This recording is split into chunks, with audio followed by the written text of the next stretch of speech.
Hello my dear students, welcome to टूज India. बच्चों, CBSE class 11th में हम लोग पढ़ने वाले हैं फिजिकल केमिस्ट्री। और फिजिकल केमिस्ट्री में हम लोगों का है ये फर्स्ट वाला चैप्टर जो आपके एनसीईआरटी में गिवन है, जिसका नाम है some basics concept of chemistry. तो बच्चों, सबसे पहले हम लोग इस चैप्टर से स्टार्ट करेंगे हमारा some basic concept of chemistry से, जिसमें हम लोग जितने भी कॉन्सेप्ट है, जितने भी बेसिक कॉन्सेप्ट है, उन सबको हम लोग किस में डील करते हैं, इस वाले चैप्टर के अंदर हम लोग डील करते हैं। तो बच्चों, कितने जो भी बेसिक चैप्टर हैं उन सबको जो भी उनका बेस होता है वो क्या होता है, बेसिक कॉन्सेप्ट्स होता है। ठीक है, तो सबसे पहले तो आप लोगों को किसी भी चैप्टर को समझने से पहले, किसी भी सब्जेक्ट को समझने से पहले उसका बेसिक फंडामेंटल्स बिल्कुल क्लियर होना चाहिए। ओके स्टूडेंट्स, तो सबसे पहले मैं आप लोगों को बताऊंगी कि व्हाट इज़ द केमिस्ट्री। सबसे पहले हम लोग क्या पढ़ेंगे उसमें, केमिस्ट्री क्या है। ठीक है, तो हम लोग हमारा मूव करते हैं chapter what is the chemistry. Chemistry क्या है? केमिस्ट्री ऐसी ब्रांच है जिसमें हम लोग सब्सटेंसेस के बारे में, रिएक्शंस के बारे में, फिजिकल प्रॉपर्टीज़ के बारे में, केमिकल प्रॉपर्टीज़ के बारे में, उन सब के केमिकल कॉम्पोजिशन के बारे में हम यहाँ पे स्टडी करते हैं। ऐसी ब्रांच को क्या कहा जाता है? केमिस्ट्री कहा जाता है। ये आपके एनसीईआरटी में दी हुई है जो डेफिनेशन है, the branch of the science that studies the preparation, properties, structure and reactions of material substances called chemistry. अब सबसे पहली बात यह आती है कि केमिस्ट्री को कितने पार्ट्स में हम लोग डिवाइड करते हैं। तो chemistry are majorly divided into 3 parts. कितने पार्ट्स में डिवाइडेड होता है? 3 पार्ट्स में डिवाइड होता है। कौन कौन से पार्ट्स में होता है बच्चों? आप लोग अभी 9th और 10th को पढ़ के आए हो, लेकिन आप लोगों को इतना शायद हो सकता है बहुत सारे बच्चों को नॉलेज हो, और ये भी हो सकता है कि बहुत सारे बच्चों को केमिस्ट्री की ब्रांचेस के बारे में इंफॉर्मेशन ना हो। तो सबसे पहले हम लोग यहाँ पे बात करते हैं केमिस्ट्री के क्लासिफिकेशन की। सबसे पहला जो इसमें पार्ट होता है वो होता है फिजिकल केमिस्ट्री। कौन सा होता है? Physical chemistry. सेकेंडली इसमें होता है इनऑर्गेनिक केमिस्ट्री, फिजिकल केमिस्ट्री। ठीक है, फिजिकल केमिस्ट्री। सेकेंडली जो इसमें पार्ट होता है बच्चों, that is called inorganic chemistry. कौन सा होता है? Inorganic chemistry. देन इसमें थर्ड पार्ट इज कौन सा होता है? ऑर्गेनिक केमिस्ट्री होता है। ठीक है, क्या होता है? Organic chemistry. तो बच्चों, हम लोग कैसे इनको, किस बेसिस पे हम लोगों ने ये डिवाइड किया है केमिस्ट्री को? हम लोगों ने नहीं, मतलब हम लोग तो पढ़ रहे हैं, लेकिन साइंटिस्ट ने इन सारी जो भी केमिस्ट्री है इनको कैसे, किस बेसिस पे यहाँ पे डिवाइड किया है। तो मैं एक एक करके आप लोगों को बताऊंगी कि what is the physical chemistry, what is the inorganic chemistry and what is the organic chemistry. क्योंकि हम जिस सब्जेक्ट को यहाँ से इंट्रोड्यूस हो गए या पढ़ रहे हैं उसको डिटेल में आगे स्टडी करेंगे तो आपको सबसे पहले ये पता होना चाहिए कि जो कौन सा चैप्टर है वो कौन से सब्जेक्ट से रिलेटेड है। तभी तो आप लोग आपस में जो कॉन्सेप्ट है केमिस्ट्री से आप बॉन्डिंग बना पाओगे, क्योंकि किसी भी सब्जेक्ट को समझने के लिए उसके साथ अटैचमेंट होना बहुत जरूरी है। ठीक है, तो सबसे पहले हम लोग सब्जेक्ट के बारे में जान लेते हैं। What is the physical chemistry. Physical chemistry ऐसी ब्रांच होती है जिसमें हम लोग mathematical approaches, mathematical calculations, mathematical जो भी डिराइवेशंस हैं जो हमें एक्सपेरिमेंट से मिले हैं, लाइक इज राउल्स लॉ, ठीक है, हेनरी लॉ, इसके अलावा और भी लॉज होते हैं, टाइट्रेशंस होती है, तो उन सबको हम किसके अंदर डील करते हैं? फिजिकल केमिस्ट्री के अंदर डील करते हैं। इसमें हम लोग ये देखते हैं कि एक्सपेरिमेंटल बेसिस पे जो हमारे पास वैल्यूज़ आती है और थ्योरेटिकल में जो हमारे पास वैल्यूज़ आती है वो किस लेवल पे हमारे लिए इम्पॉर्टेंट है। ओके, तो उन सारी मैथमेटिकल अप्रोचेस का हम डिटेल में स्टडी किस में करते हैं? फिजिकल केमिस्ट्री के अंदर। ओके, यहाँ पे आप लोग बच्चों देखो inorganic chemistry, what is the inorganic chemistry. तो इनऑर्गेनिक केमिस्ट्री की वो ब्रांच होती है जिसके अंदर आप लोगों ने 9th-10th में पढ़ा होगा बच्चों, मोस्ट ऑफ द स्टूडेंट्स ने, एलिमेंट्स के बारे में। ठीक है, कि हमारी जो पीरियोडिक टेबल होती है उसमें 118 एलिमेंट्स प्रेजेंट होते हैं। तो 118 एलिमेंट जो प्रेजेंट है वो एलिमेंट्स किस में डील करते हैं, किसके अंदर हम वो चीज़ें पढ़ते हैं? इनऑर्गेनिक केमिस्ट्री के अंदर पढ़ते हैं। किसके अंदर पढ़ते हैं? इनऑर्गेनिक केमिस्ट्री के अंदर करते हैं। तो इनऑर्गेनिक केमिस्ट्री में हम टोटल 118 एलिमेंट्स के बारे में बच्चों पढ़ते हैं, और इन 118 एलिमेंट्स के इर्द गिर्द ही क्या घूमती है? पूरी केमिस्ट्री। मतलब उन्हीं के आसपास हम उनकी बॉन्डिंग, हम उनकी स्ट्रक्चर्स, इसके अलावा उनके जो कॉम्प्लेक्सेस बनते हैं, जो उनके मॉलिक्यूल्स बनते हैं, उनके जो आयन्स बनते हैं या उनके एटम्स बनते हैं, उसको हम डिटेल में किस में डील करते हैं? उनकी प्रॉपर्टीज़, उनकी रिएक्शंस। एलिमेंट्स आपस में रिएक्शन भी करेंगे, कोई तो उसमें से नॉन रिएक्टिव होगा, कोई रिएक्टिव होगा, कोई ज़्यादा रिएक्टिव होगा। ठीक है, तो सारी चीज़ें हम लोग किसके अंदर डील करते हैं? इनऑर्गेनिक केमिस्ट्री के अंदर करते हैं। अब सवाल उठता है what is the organic chemistry. तो ऑर्गेनिक केमिस्ट्री केमिस्ट्री की वो ब्रांच है जिसमें केवल 2 एलिमेंट्स के बेसिस पे, कौन कौन से एलिमेंट्स, कार्बन देन हाइड्रोजन।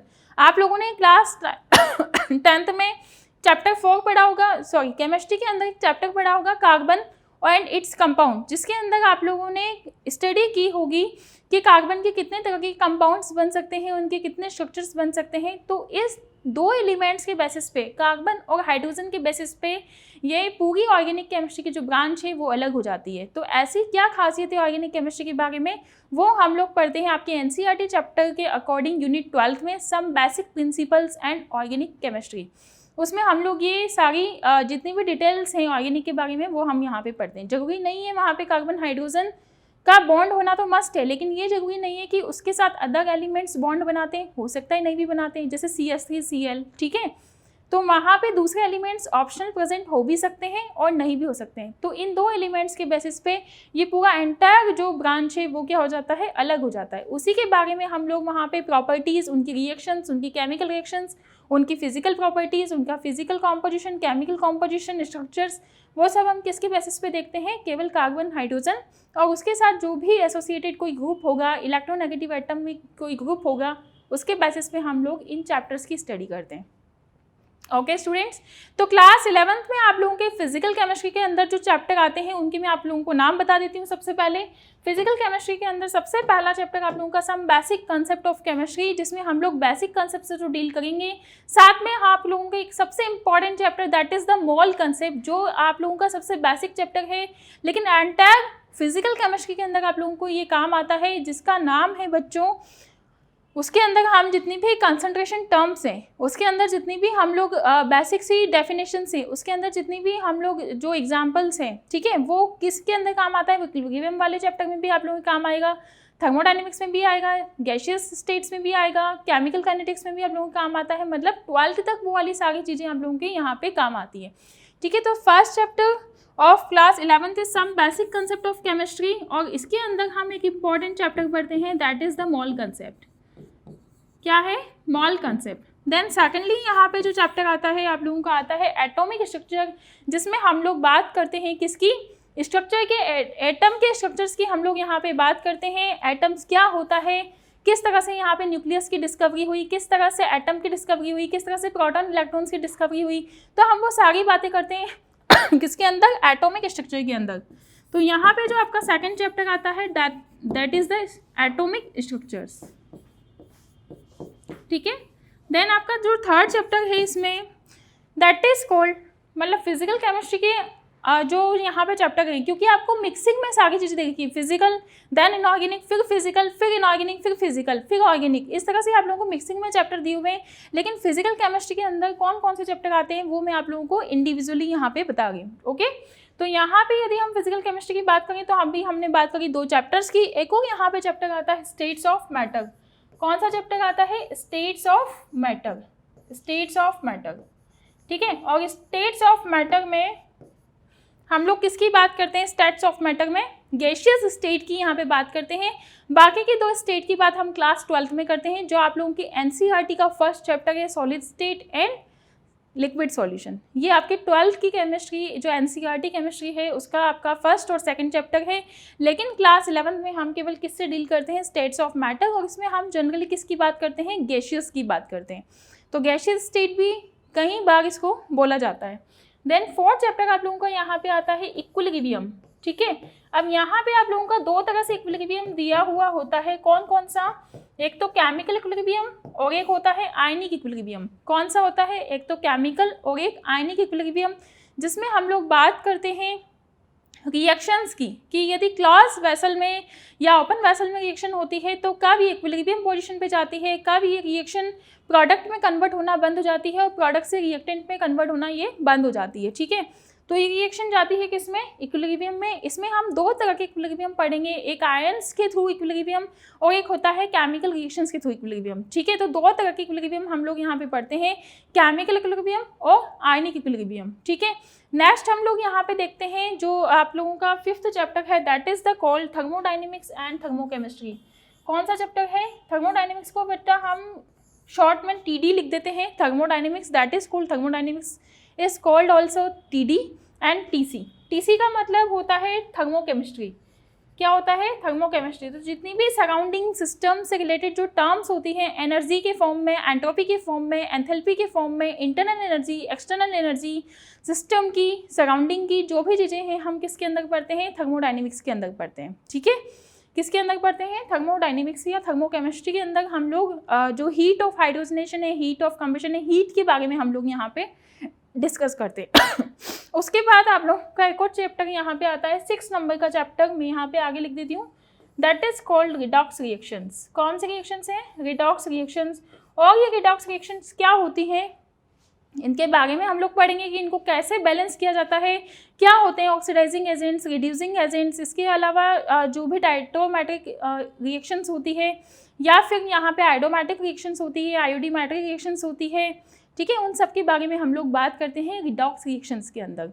तो ये जो रिडॉक्स रिएक्शन है ये आप लोगों का मोल कंसेप्ट के अंदर बहुत इंपॉर्टेंट रोल को प्ले करता है।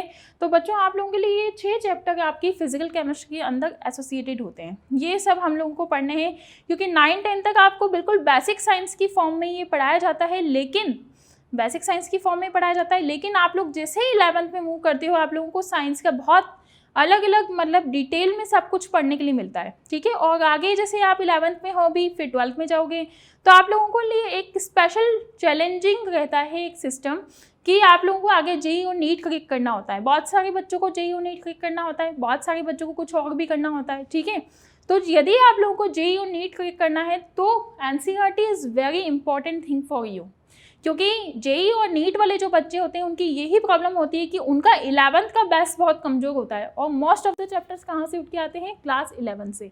तो 11th class is very important and सारे बेसिक किस में छुपे हुए हैं? 11th क्लास में। तो 11th class is very important. I agree with you कि जो 12th क्लास है वो आप लोगों की बोर्ड क्लास है, बोर्ड क्लासेस के पॉइंट ऑफ व्यू से ये बहुत इंपॉर्टेंट है, लेकिन यदि हम कंसेप्चुअल अप्रोच को देखें तो कंसेप्चुअल अप्रोच के हिसाब से आप लोगों का क्लास 11 बहुत ज़्यादा इंपॉर्टेंट होता है। ओके बच्चों, तो ये तो बात हुई हमारी फिजिकल केमिस्ट्री की। देन अगेन हम लोग बात करते हैं इसमें इनऑर्गेनिक केमिस्ट्री की। किसकी बात करते हैं हम लोग? इनऑर्गेनिक केमिस्ट्री की। Inorganic chemistry. इनऑर्गेनिक केमिस्ट्री क्या होता है? ठीक है, what is the inorganic chemistry? Inorganic chemistry जो ब्रांच होती है केमिस्ट्री की, उसके अंदर मैंने आप लोगों को बताया कि हम लोग किसके साथ डील करते हैं। इसमें एलिमेंट्स के इर्द गिर्द ही क्या घूमती है, सारी कहानी घूमती है और उसमें हम लोग इनके रिएक्शंस स्ट्रक्चर्स के बारे में डील करते हैं। ठीक है, तो यहाँ पे जो सबसे पहला इंपॉर्टेंट पॉइंट है दैट इज कॉल्ड, क्या होता है वो इनऑर्गेनिक केमिस्ट्री में? Periodic table. क्या होता है? Periodic table. ठीक है, पीरियोडिक टेबल। उसके बाद यदि हम यहाँ पे बात करें तो वो होता है केमिकल बॉन्डिंग। कौन सा होता है? Chemical bonding. केमिकल बॉन्डिंग के अंदर केमिकल बॉन्डिंग। बच्चों पीरियोडिक टेबल एक ऐसा चैप्टर है जिसमें आप लोगों को एलिमेंट्स के बारे में पढ़ाया जाता है, कितने टाइप के एलिमेंट्स होते हैं, कितने तरह के एलिमेंट्स होते हैं, कितने ब्लॉक्स होते हैं। ठीक है, वो ब्लॉक केमिस्ट्री आप लोगों के लिए इतनी इंपॉर्टेंट होती है। हाँ, आई एग्री विद यू कि इसमें बहुत सारे एक्सेप्शंस होते हैं, लेकिन उन एक्सेप्शंस को भी यदि हम रीज़न के साथ यदि माइंड्स में हम लोग उनको रीजंस के साथ पढ़ेंगे तो बिल्कुल भी आप लोगों को वो टफेस्ट नहीं लगते हैं। ओके, तो यहाँ पे हम लोग जो बात करते हैं दूसरा केमिकल बॉन्डिंग की, थर्ड लेक्चर, इस बॉन्डिंग वाले चैप्टर में हम लोग क्या पढ़ते हैं? मॉलिक्यूल्स, आयन, एटम्स, इनके स्ट्रक्चर्स के बारे में पढ़ते हैं। कितनी तरह के स्ट्रक्चर्स यहाँ पे बनते हैं, किस तरह से बॉन्डिंग होती है, किस तरह से एलिमेंट्स आपस में बॉन्ड बनाते हैं, तो इन सब के बारे में हम लोग पढ़ते हैं बॉन्डिंग के अंदर। देन उसके बाद हम लोग यहाँ पे पढ़ते हैं थर्ड चैप्टर हमारा आता है हाइड्रोजन एंड इट्स कंपाउंड। आप लोग सभी जानते हो कि जो हाइड्रोजन है वो क्या होता है? लाइटेस्ट एटम होता है। किसका लाइटेस्ट एटम होता है? पीरियोडिक टेबल में सबसे जो लाइटेस्ट एलिमेंट या बेबी एलिमेंट होता है उसको हम लोग क्या बोलते हैं? हाइड्रोजन। तो हाइड्रोजन के बेसिस के ऊपर आप लोगों का पूरा चैप्टर है कि इतना जो छोटा सा एटम है वो कितना भारी पड़ सकता है। भारी का मतलब जैसे हम लोग बात करें वाटर की तो उसमें भी क्या है? हाइड्रोजन है, ऑक्सीजन है। ठीक है, तो हाइड्रोजन एटम को छोटा एटम समझ के क्या समझना चाहिए हमें, इसको हमें भूल नहीं जाना है। ठीक है, hydrogen it's very important element और इसकी भी हम काफ़ी सारी रिएक्शंस यहाँ पे पढ़ते हैं। ठीक है, तो हाइड्रोजन इट्स कंपाउंड के बारे में भी हम लोग पढ़ेंगे। उसके बाद हम लोग यहाँ पे बात करते हैं बच्चों बेसिकली ब्लॉक केमिस्ट्री में सबसे पहले हम लोग बात करेंगे एस ब्लॉक की। किसकी बात करते हैं? S block. देन आप लोगों का जो एस ब्लॉक है उसमें कितने तरह के मेटल्स प्रेजेंट होते हैं, alkaline metal, alkaline earth metal, ठीक है, और उसमें हम लोग कैसे उनको याद रखते हैं, क्या उनकी प्रॉपर्टीज़ होती है, उनका क्या फिनोमिना होता है, इसके बारे में हम लोग यहाँ पे बात करते हैं। ओके, इसके बाद बच्चों हम लोग यहाँ पे देखते हैं पी ब्लॉक एलिमेंट, जिसमें हम लोग जनरली बात करते हैं ग्रुप 13 और 14 एलिमेंट्स की। किसकी बात करते हैं? ग्रुप 13 एंड 14 में जो एलिमेंट्स प्रेजेंट होते हैं उनकी हम किस में बात करते हैं? पी ब्लॉक के अंदर बात करते हैं। बाकी के ब्लॉक की हम कहाँ पे बात करते हैं? क्लास 12th में, क्योंकि आप लोगों की क्लास 12 में देखें, ठीक है। ग्रुप 13 14 आप लोगों का क्लास 11th में है, क्लास जो 12th में आप लोगों का है ग्रुप 15 के बाद से है, ठीक है। ग्रुप 15, 16, 17 वो सब किस में है? आप लोगों की क्लास 12th में। उसके बाद बच्चों ये सारा जो पढ़ना है हमें किसके अंदर पढ़ते हैं हम लोग? इनऑर्गेनिक केमिस्ट्री के अंदर पढ़ते हैं। बच्चों ये सब मैंने आप लोगों को डराने के लिए नहीं बोला, ये सब आप लोगों को इसलिए बोला है ताकि आप लोगों का सब्जेक्ट के साथ एक अटैचमेंट बन सके, ठीक है। आप लोगों को ये तो पता हो सब्जेक्ट पढ़ने से पहले कि यार हमें इसमें पढ़ना क्या है, ठीक है। तो उसके बाद हम लोग यहाँ पे बात करते हैं बच्चों ऑर्गेनिक केमिस्ट्री की, और ऑर्गेनिक केमिस्ट्री के अंदर हम लोग किसकी बात करते हैं? केवल 2 एलिमेंट्स के बेसिस पे हम लोग यहाँ पे बात करते हैं। Organic chemistry is very important chapter या पर्टिकुलर पार्ट जो यदि इसके बेसिक कॉन्सेप्ट आप लोगों को देखें, जैसे like is GOC, elemental detection, isomerism, mechanism, ठीक है, उन सबका केवल आपको एक ब्रीफ इंट्रो यहाँ पे दे दिया जाता है ऑर्गेनिक केमिस्ट्री के अंदर, जिसके ऊपर पूरी ऑर्गेनिक केमिस्ट्री बेस्ड होती है। तो आप लोगों के लिए बहुत इंपॉर्टेंट होता है इसका फर्स्ट वाला चैप्टर, जो कि आपकी बुक में यूनिट 12 के नाम से है, some basic principles and techniques, some basic principles and techniques, ठीक है, बेसिक प्रिंसिपल एंड टेक्निक्स। उसके बाद जो हम यहाँ पे सबसे इंपॉर्टेंट चैप्टर पढ़ते हैं जिसमें रिएक्शंस का गेम बहुत ज़्यादा है, हाइड्रोकार्बन, उसके अंदर हम 3 कंपाउंड्स के बारे में पढ़ते हैं, जिसके अंदर हम method of preparation, chemical reactions, उसके जो प्रॉपर्टीज़ है, केमिकल प्रॉपर्टीज़ है, उनका स्ट्रक्चर्स कैसा होता है, कितने टाइप के होते हैं, वो सब हम किसके अंदर पढ़ते हैं? हाइड्रोकार्बन के अंदर पढ़ते हैं। किसके अंदर पढ़ते हैं बच्चों? हाइड्रोकार्बन के अंदर पढ़ते हैं। तो हम यहाँ पे बोल सकते हैं that is the hydrocarbon chapter. तो आपके ऑर्गेनिक केमिस्ट्री में केवल ये 2 चैप्टर हैं, ठीक है। इनऑर्गेनिक केमिस्ट्री के अंदर 1, 2, 3, 4, 5 आप लोगों के चैप्टर हैं, और इसके अलावा यदि हम बात करें यहाँ पे फिजिकल केमिस्ट्री की, तो यहाँ पे आप लोगों के टोटल 6 चैप्टर हैं, ठीक है। तो आप लोगों के यहाँ पे टोटल कितने चैप्टर हैं? 13 चैप्टर यहाँ पे प्रेजेंट है। तो बच्चों ये बात हुई हमारी किसकी? केमिस्ट्री की। देन हम लोग इसके बाद आते हैं, केमिस्ट्री के बाद आते हैं हम लोग ऑर्गेनिक केमिस्ट्री, इनऑर्गेनिक केमिस्ट्री हो गया, फिजिकल केमिस्ट्री हो गया। देन हम लोग बात करते हैं कि डेवलपमेंट कैसे होता है केमिस्ट्री का। ओके बच्चों,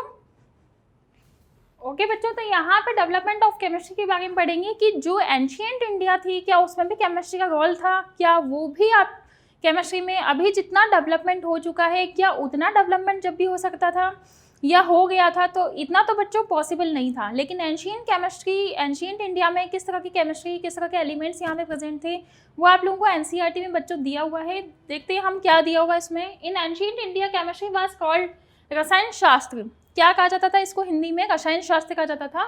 रसायन तंत्र, रस क्रिया और रस विद्या, इट इंक्लूडेड मेटलर्जी, ठीक है।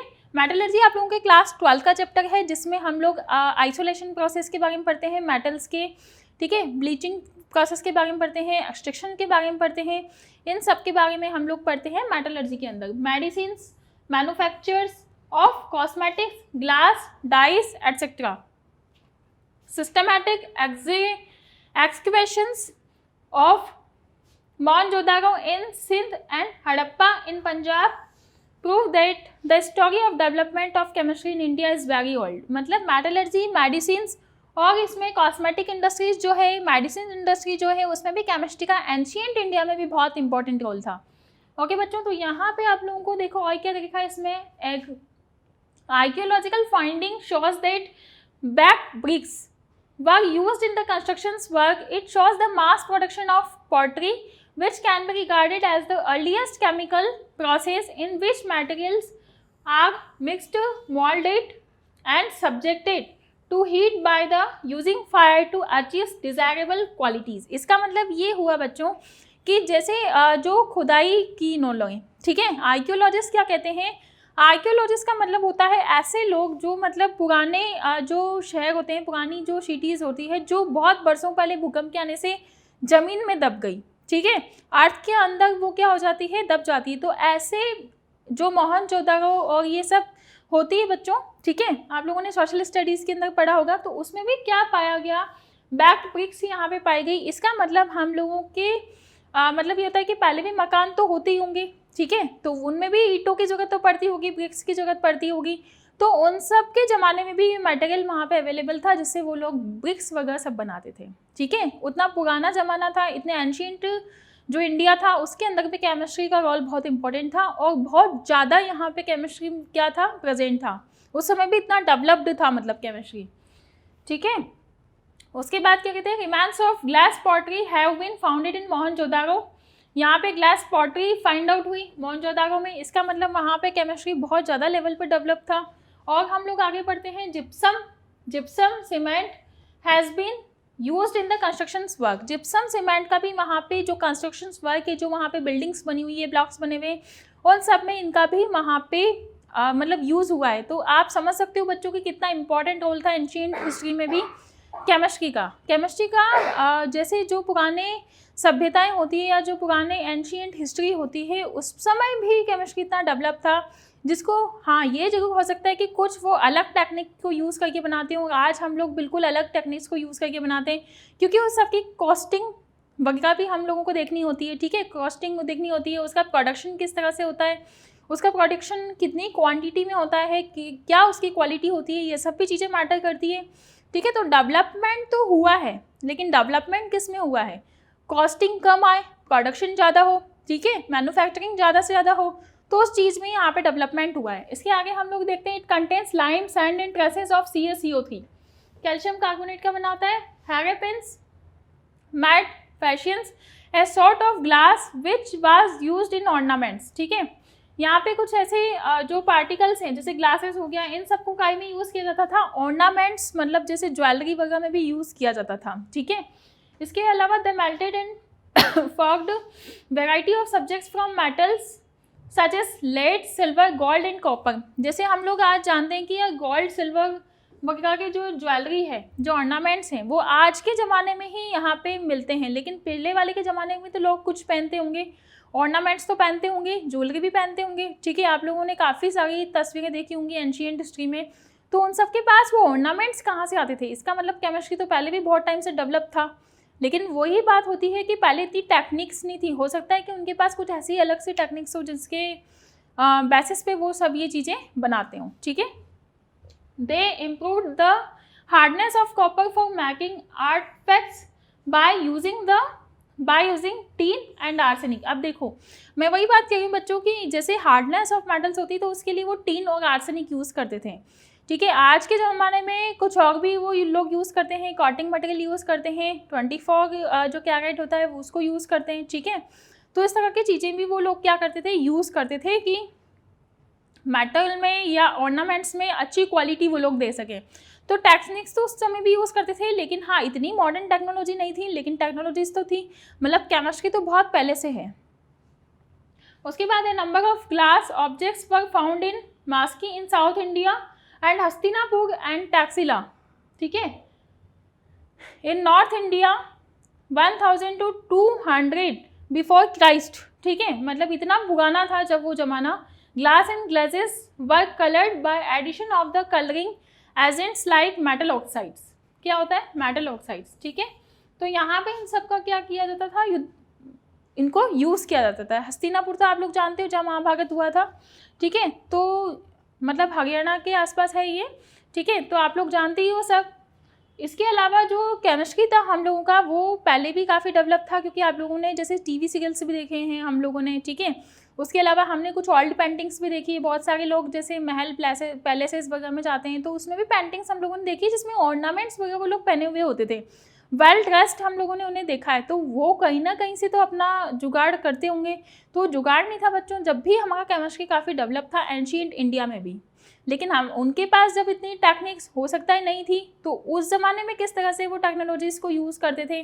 जैसे कि हमने यहाँ पे 2 मेटल्स का नाम लिया है, टिन और आर्सेनिक। गोल्ड को जो हार्ड है, जैसे कोई सा भी मेटल है उसकी हार्डनेस को इम्प्रूव करने के लिए, कॉपर की हार्डनेस को इम्प्रूव करने के लिए वो किसका यूज़ करते थे, बाय यूजिंग टिन और आर्सेनिक का। ठीक है, तो इस तरह की टेक्नोलॉजीज पहले भी थी। तो डेवलपमेंट धीरे धीरे केमिस्ट्री का बहुत ज़्यादा डेवलपमेंट अब हो चुका है, जिसमें अब लोग क्लोन्स वगैरह भी बनाने लगे हैं। ठीक है, आर्टिफिशियल कुछ भी लैब में अब सिंथेसाइज हो सकता है, आर्टिफिशियल शुगर तक सिंथेसाइज हो सकती है। बाकी पहले सब कुछ नेचर पे डिपेंडेंट था, इतना आर्टिफिशियल नहीं था, सब कुछ पहले किस पे डिपेंडेंट था, नेचर पे। तो ये होती है बच्चों उसकी जो डेवलपमेंट ऑफ केमिस्ट्री है। वैसे आपके एनसीईआरटी में बहुत सारा इसमें दिया हुआ है। ठीक है, दार्शनिक, अगस्तु, इन सब ने अपने अपने क्या कंपाउंड्स दिए, उन सब के बारे में आप लोगों को यहाँ पे दिया हुआ है। सबसे इम्पॉर्टेंट बात जो यहाँ पे आती है इंपॉर्टेंस ऑफ केमिस्ट्री की, कि केमिस्ट्री के प्रेजेंट टाइम पे हमारी लाइफ में क्या इंपॉर्टेंट है। तो बच्चों यहाँ पे यदि मैं बात करूँ केमिस्ट्री की, तो केमिस्ट्री के बिना आप लोग अपनी लाइफ को अज्यूम भी नहीं कर सकते। ठीक है, केमिस्ट्री के बिना लाइफ आप लोगों की पॉसिबल ही नहीं है। जैसे कि हम लोग बात करते हैं फिजिक्स की, बायोलॉजी की, केमिस्ट्री की। ठीक है, तो आप लोग फिजिक्स से इतना अटैच्ड इसलिए फील करते हो क्योंकि फिजिक्स आप लोगों को अपने आसपास दिखाई देती है। बायोलॉजी से भी आप इतना अटैच्ड इसलिए फील करते हो कि बायोलॉजी में भी हाँ ठीक है फोटोसिंथेसिस होगी, तो दैट इज़ विजुलाइज दैट कि फोटोसिंथेसिस रिएक्शन से, इसका मतलब बायोलॉजी तो हमारे साथ प्रेजेंट है, लेकिन केमिस्ट्री आप लोगों को होते हुए भी नहीं दिखाई देती है। ठीक है, तो आज मैं आप लोगों को बताऊंगी केमिस्ट्री की क्या इंपॉर्टेंस है आप लोगों की डेली लाइफ में। तो सबसे पहले हम लोग जो आपके एनसीईआरटी में लाइन लिखी हुई है उसको हम लोग यहाँ पे देखते हैं। सबसे फर्स्ट जो टॉपिक देखा है 1.1 importance of chemistry. Principle of chemistry are applicable in diverse areas such as weather patterns, functioning of brain and operations of computer, production in chemical industries. ठीक है, उसके अलावा manufacturing fertilisers, alkali acids, salts, dyes, polymers, drugs, soaps, detergents, metals, alloys, इन सब में क्या important है, chemistry का बहुत मेजर रोल है। कैसे देखो, सबसे पहले यदि हम लोग बात करते हैं यहाँ पे जो सबसे पॉइंट आया था सबसे पहले, operations of brand and operation of computer, production, chemical industries. जैसे जो हमारे कीबोर्ड का बटन आपने यूज़ किए होंगे, कीबोर्ड यूज़ किया है, कंप्यूटर आप लोगों ने यूज़ किया है, सब काय के बने होते हैं, प्लास्टिक बॉडी के बने होते हैं, बहुत सौ के मेटल बॉडी के भी बने हो सकते हैं। ठीक है, तो मेटल, प्लास्टिक, ये सब क्या है, केमिस्ट्री से बना है। क्योंकि आप लोग क्लास 12 में एक चैप्टर पढ़ोगे आप लोग पॉलीमर्स के नाम से।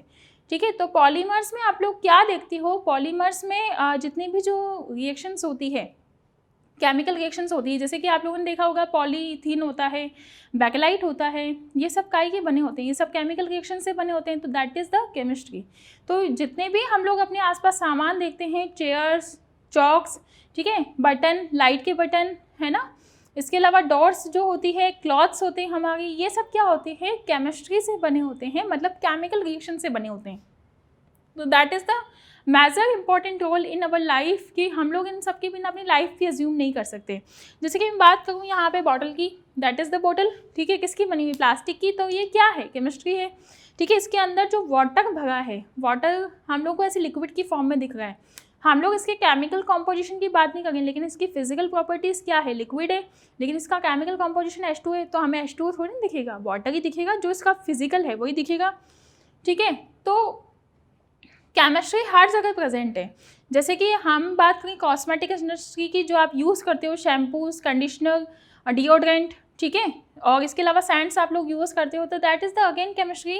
जो कॉस्मेटिक इंडस्ट्रीज है, जो हमारी डेली यूज़ होती है, डेली लाइफ में जो हमारी चीज़ें यूज़ आती है, तो ये हम लोग केमिस्ट्री को इसके बिना अज्यूम भी नहीं कर सकते। ठीक है, हमारी लाइफ को अज्यूम नहीं कर सकते केमिस्ट्री के बिना। उसके बाद यदि हम बात करें यहाँ पे फर्टिलाइजर्स, आप लोगों ने देखा होगा जो क्रॉप्स होते हैं, ठीक है, क्रॉप्स होते हैं और जो ट्रीज़ होते हैं उनमें क्या लग जाता है, इंसेक्ट्स लग जाते हैं, तो उन सब के लिए फर्टिलाइजर्स भी होते हैं। ज़्यादा से ज़्यादा ग्रो हो सके क्रॉप्स, उसके लिए फर्टिलाइजर्स होते हैं, जैसे यूरिया, ताकि ज़्यादा से ज़्यादा वहाँ पे प्रोडक्शन हो सके क्रॉप्स का। इसके अलावा बहुत सारे जो केमिकल्स होते हैं जिनसे इंसेक्ट्स नहीं लगते हैं, like is insecticides, pesticides, herbicides, ठीक है, काफ़ी सारे प्रेजेंट होते हैं। तो वो सब क्या है, केमिस्ट्री पे ही क्या करते हैं, डिपेंड करते हैं, देट आर द केमिकल्स। और इसके अलावा अल्कलाइज एसिड्स, जैसे एसिड्स की हम लोग बात करते हैं, विनेगर जो हमारे उसमें काम आता है, अचार वगैरह आप लोगों ने खाया हो पिकल्स में, ठीक है, उसमें हम लोग डालते हैं। इसके अलावा हम बहुत से जो सॉल्ट्स होते हैं उनको प्रिजर्वेटिव की फॉर्म में भी यूज़ करते हैं, जैसे टोमेटो सॉस हो गया, उसमें हम सोडियम बेंजोएट को यूज़ करते हैं। उसके अलावा जैसे आप लोगों का शरबत हो गया, ठीक है, और जो भी मार्केट में आर्टिफिशियल जूस आते हैं उसके अंदर हम लोग आर्टिफिशियल स्वीटनर्स को यूज़ करते हैं, आर्टिफिशियल उसके अंदर प्रिजर्वेटिव एंटीऑक्सीडेंट्स को हम लोग यूज़ करते हैं। तो ये सब क्या है? केमिस्ट्री है, केमिकल्स है, ठीक है। डाइस, जैसे आप लोगों ने देखा होगा डाइस, बहुत सारी डाइस होती है, जैसे azo dice, methyl orange, metanil yellow, ठीक है। इस तरह के जो डाइस होती है दैट आर द किसकी? केमिस्ट्री की वजह से होता है। मतलब जैसे कि आपको लोगों को क्लॉथ्स को कलर करवाना है, क्लॉथ्स को कलर करवाना है, या हेयर डाइज हो गई, हेयर को कलर्स करवाना है, तो दैट आर द किससे बनी होता है? केमिस्ट्री से, दैट आर द केमिस्ट्री, ठीक है। तो इसके बाद हम बात करते हैं पॉलीमर्स। जैसे मैंने आप लोगों को बताया लाइट के स्विच वगैरह हो गए, पंखा हो गया, इन सब की बॉडी, जो एरोप्लेन की खिड़कियाँ होती है, जो उनकी विंडोज़ होती है, किससे बनी होती है? पॉलीमर से बनी होती है। क्योंकि वो किससे बनी होती है? पॉलीमर्स किससे बने होते हैं? केमिकल रिएक्शन से बने होते हैं। तो दैट इज़ द अगेन क्या है? केमिस्ट्री। तो केमिस्ट्री के बिना हमारी लाइफ पॉसिबल नहीं है, हम इतना उसको महसूस नहीं कर सकते हैं, लेकिन हमारे आसपास हर जगह केमिस्ट्री है। जैसे आप लोग जिस मकान में गए हो वो केमिस्ट्री के बिना पॉसिबल है क्या? यदि केमिकल कॉम्पोजिशन नहीं होंगे, केमिकल एलिमेंट्स नहीं होंगे, सीमेंट नहीं होगा, ब्रिक नहीं होगा, सैंड नहीं होगी, तो क्या मकान पॉसिबल है? क्या आप उसमें रह पाओगे? नहीं रह पाओगे। यहाँ तक कि हम लोग बात करते हैं नेचुरल थिंग्स की, तो नेचुरल थिंग्स में भी केमिस्ट्री प्रेजेंट है। जैसे कि हम बात करते हैं वाटर, शुगर कैन, हम उसको शुगर बनाने के यूज़ करते हैं, ठीक है। उसके अलावा हम लोग बात करते हैं जैसे मिट्टी की, तो उसमें भी हम लोग किसकी बात करते हैं? मिट्टी में भी काफ़ी सारे एलिमेंट्स प्रेजेंट होते हैं, जैसे कि Mg2+ हो गया, Na+ हो गया, Ca2+ हो गया। तो काफ़ी सारे आयंस प्रेजेंट होते हैं जो क्रॉप्स को क्या देते हैं? न्यूट्रिशन देते हैं। क्या देते हैं? न्यूट्रिशंस देते हैं। सी वाटर की बात कर लो आप लोग, उसके अलावा जो रॉक सॉल्ट्स होते हैं, ठीक है। जो चीज़ें प्रेजेंट होती हैं नेचर से भी हमें केमिस्ट्री मिलता है। हम लोग जो जिसके बिना हम लोगों की लाइफ ही पॉसिबल नहीं है, that is called oxygen. Oxygen क्या है? केमिकल कंपाउंड है, O2, जिसके बारे में हम लोग बात करते हैं। तो केमिस्ट्री ज़रूरी नहीं है कि केमिकल्स ही हैं जो हमें हार्ड कर सकते हैं। ये इसके डिसएडवांटेज, देखो कोई भी जो चीज़ होती है उसके एडवांटेजेस भी हो सकते हैं, उसके डिसएडवांटेजेस भी हो सकते हैं। एडवांटेजेस क्या है? यदि आप उनको एक लिमिट में, एक एक्सेस में यूज़ करते हो तो दैट इज़ एडवांटेजेस। और डिसएडवांटेजेस कब होता है? जब हर चीज़ का एक्सेस होने लगता है। चाहे आप वाटर का एक्सेस कर लो, आप दिन भर में कम से कम 10-12 गिलास के अलावा आप कम से कम 100 गिलास पानी पी जाओ, एक्सेस हो गया, तो आप लोगों को नुकसान करेगा ना वाटर। हमारी जो बॉडी है जिसके हम यहाँ बने होते हैं, that is the called chemistry. कैसे? क्योंकि हमारा पूरा जो बॉडी है सर से लेके पाँव तक किससे बना है? प्रोटीन का बना है। किसका बना है? प्रोटीन का बना है। तो हमारा जो बॉडी है, जो हमारे हेयर्स हैं, जो हमारे नेल्स हैं, किसके बने हैं? प्रोटीन के बने हैं। जैसे मान लो कि हमारे जो मेटाबॉलिक सिस्टम है उसको कौन प्रोड्यूस करता है, उसको कौन ऑपरेट करता है? हमारा मेटाबॉलिक सिस्टम को। Biochemical reactions. तो यदि हमारे जो बॉडी है उसके अंदर बायोकेमिकल रिएक्शंस प्रेजेंट नहीं होगी तो हमें नेक्स्ट भूख कब लगेगी? आज से 50 साल बाद लगेगी। तो ये सब चीज़ें डिपेंड करती है कि कितनी इंपॉर्टेंट है हम लोगों के लिए केमिस्ट्री। जैसे हम लोगों की यदि प्रोटीन्स का जो टिश्यूज़ होते हैं यदि वो डैमेज होना स्टार्ट हो जाते हैं तो क्या होता है? हमें हेयर फॉल होने लग जाता है, स्किन डैमेज होने लग जाती है, ठीक है। तो ये सब केमिस्ट्री की रिएक्शंस होती है, केमिकल कॉम्पोजिशंस होते हैं। कई जगह कॉम्पोजिशन होते हैं, कई जगह रिएक्शंस की फॉर्म में होती है। अब ये फिजिक्स और बायोलॉजी से कैसे रिलेट करती है वो भी मैं आप लोगों को बताऊँगी, ठीक है। तो यहाँ पे हम लोग जैसे घरों में यूज़ करते हैं ड्रग्स। अब ड्रग्स यहाँ पे वो वाला ड्रग्स नहीं है जो हम लोग नशीले पदार्थ को समझते हैं, ठीक है, सोचना भी नहीं है उनके बारे में। लेकिन हम लोग यहाँ पे केमिस्ट्री में ड्रग्स किसको बोलते हैं? मेडिसिन्स को। जैसे आप लोगों का सिर दुखता है या आप लोग बीमार होते हो तो आप लोग खाते हो एस्प्रिन, पैरासीटामोल, तो ये सब क्या है? मेडिसिन है। और यदि केमिस्ट्री नहीं है तो मेडिसिन भी आप तक नहीं पहुँच पाएगी बच्चों। तो केमिस्ट्री का मेजर रोल होता है इन मेडिसिन के पीछे। यदि केमिस्ट इन केमिकल फार्मूला, ये जो मेडिकल शॉप पे जो केमिस्ट बैठते हैं उनकी बात नहीं कर रही हूँ, जो ओरिजिनल केमिस्ट होते हैं मैं उनकी बात कर रही हूँ, जिनमें केमिकल कॉम्पोजिशन, केमिकल फार्मूलाज वो देते हैं कि किस तरह से जो मेडिसिन होती है उसमें कितना परसेंटेज कॉम्पोजिशन यहाँ पे एलिमेंट्स का होना चाहिए, वो सब वो लोग फिक्स करते हैं। तो यहाँ पे केमिस्ट्री का मेजर रोल होता है मेडिसिनल इंडस्ट्रीज़ के अंदर या फार्मास्यूटिकल इंडस्ट्रीज़ के अंदर। जितने भी वहाँ पे आते हैं, जैसे किसी के प्लास्टर बनता है तो प्लास्टर ऑफ पेरिस का होता है वो, ठीक है, प्लास्टर ऑफ पेरिस तो आप लोगों ने पढ़ा ही है, देखा ही है, ठीक है। इसके अलावा और भी जो चीज़ें होती है कैल्शियम की, जैसे हमारे दांत होते हैं नकली, जो आर्टिफिशियल यदि टीथ हमें लगाना है तो हम लोग मेटल का लगाएंगे, या फिर आर्टिफिशियल किसका लगाते हैं? हम सिरेमिक का लगाते हैं, सिरेमिक का लगाते हैं, या फिर कैल्शियम का हम लोग लगाते हैं। तो इस तरह का जो चीज़ें होती है वो किस पर डिपेंडेंट होती है? केमिस्ट्री के अंदर डिपेंडेंट होती है, ठीक है। तो यहाँ पे बात होगी ड्रग्स की। अब हम बात करते हैं सॉप्स और डिटर्जेंट्स की। तो सॉप्स और डिटर्जेंट्स कैसे, यहाँ पे हम लोग हमारे घरों में साबुन वगैरह यूज़ करते हैं, सभी लोग करते हैं, ठीक है। तो कपड़े धोते हैं, साबुन से हम लोग नहाते हैं, बॉडी वॉश यूज़ करते हैं, बहुत से लोग फेस वॉश यूज़ करते हैं, ठीक है। तो ये सब किसका बना होता है? सॉप और डिटर्जेंट्स में कुछ सॉल्ट्स होते हैं, यहाँ पे मिशेल का फॉर्मेशंस होता है, वो हम लोग पढ़ेंगे सरफेस केमिस्ट्री वाले चैप्टर में, और इनके बारे में हम लोग पढ़ते हैं आपका जो क्लास 12 का चैप्टर है, कौन सा? केमिस्ट्री इन एवरीडे लाइफ, उन सब में हम लोग इनको डिटेल्स में स्टडी करते हैं। आर्टिफिशियल स्वीटनर्स हो गए, मेडिसिन्स हो गई, ठीक है, कितने तरह की ड्रग्स होती हैं, कितने तरह की मेडिसिन होती हैं, उन सब के बारे में हम लोग पढ़ेंगे 12th क्लास में, ओके। उसके बाद बच्चों हम लोग यहाँ पे बात करते हैं मेटल और अलॉयज़ की। जैसे कि आप लोगों ने वायर्स देखा है, क्या देखा है? वायर्स आप लोगों ने देखा है। तो वायर्स क्या होते हैं? काय के बने होते हैं? एलिमेंट्स के आप लोगों ने देखे होंगे, एल्यूमिनियम के वायर, एल्यूमिनियम के वायर्स होते हैं। उसके अलावा जैसे आप लोगों के आयरन के वायर्स होते हैं। तो इस तरह के जो तरह तरह के वायर्स होते हैं किससे बने होते हैं? केमिस्ट्री से बने होते हैं। तो बच्चों केमिस्ट्री हर जगह यहाँ पे पॉसिबल है। जैसे कि हम लोग बात करते हैं सबसे इम्पॉर्टेंटली कि जो फिज़िक्स है वो तो हमें दिखाई देती है, फिज़िक्स को हमें पढ़ने में इंटरेस्ट भी आता है, लेकिन केमिस्ट्री हमें दिखाई तो नहीं देती। केमिस्ट्री को पढ़ने में हमें कोई खास इंटरेस्ट भी नहीं आता। तो बच्चों एक अटैचमेंट सा फील होना जरूरी है। मैं आज आप लोगों को बताती हूँ कि जहाँ फिजिक्स है वहाँ पे आप लोगों की केमिस्ट्री भी अवेलेबल है। मतलब फिजिक्स पे केमिस्ट्री के बिना पॉसिबल नहीं है। कैसे? जैसे आप लोग बाइक्स वगैरह यूज़ करते हो, कार यूज़ करते हो, ठीक है, तो सब किसकी देन है? ये सब किसके द्वारा दिया हुआ है? फिजिक्स का मॉडल है, मैकेनिकल मॉडल है, घड़ी है, ठीक है, ऐसी है, रेफ्रिजरेटर है, ये सब मशीनें किसने बनाई? मशीन ये फिजिक्स से ही आती है, लेकिन जो इनके पीछे केमिकल्स यूज़ होते हैं that are the again chemistry.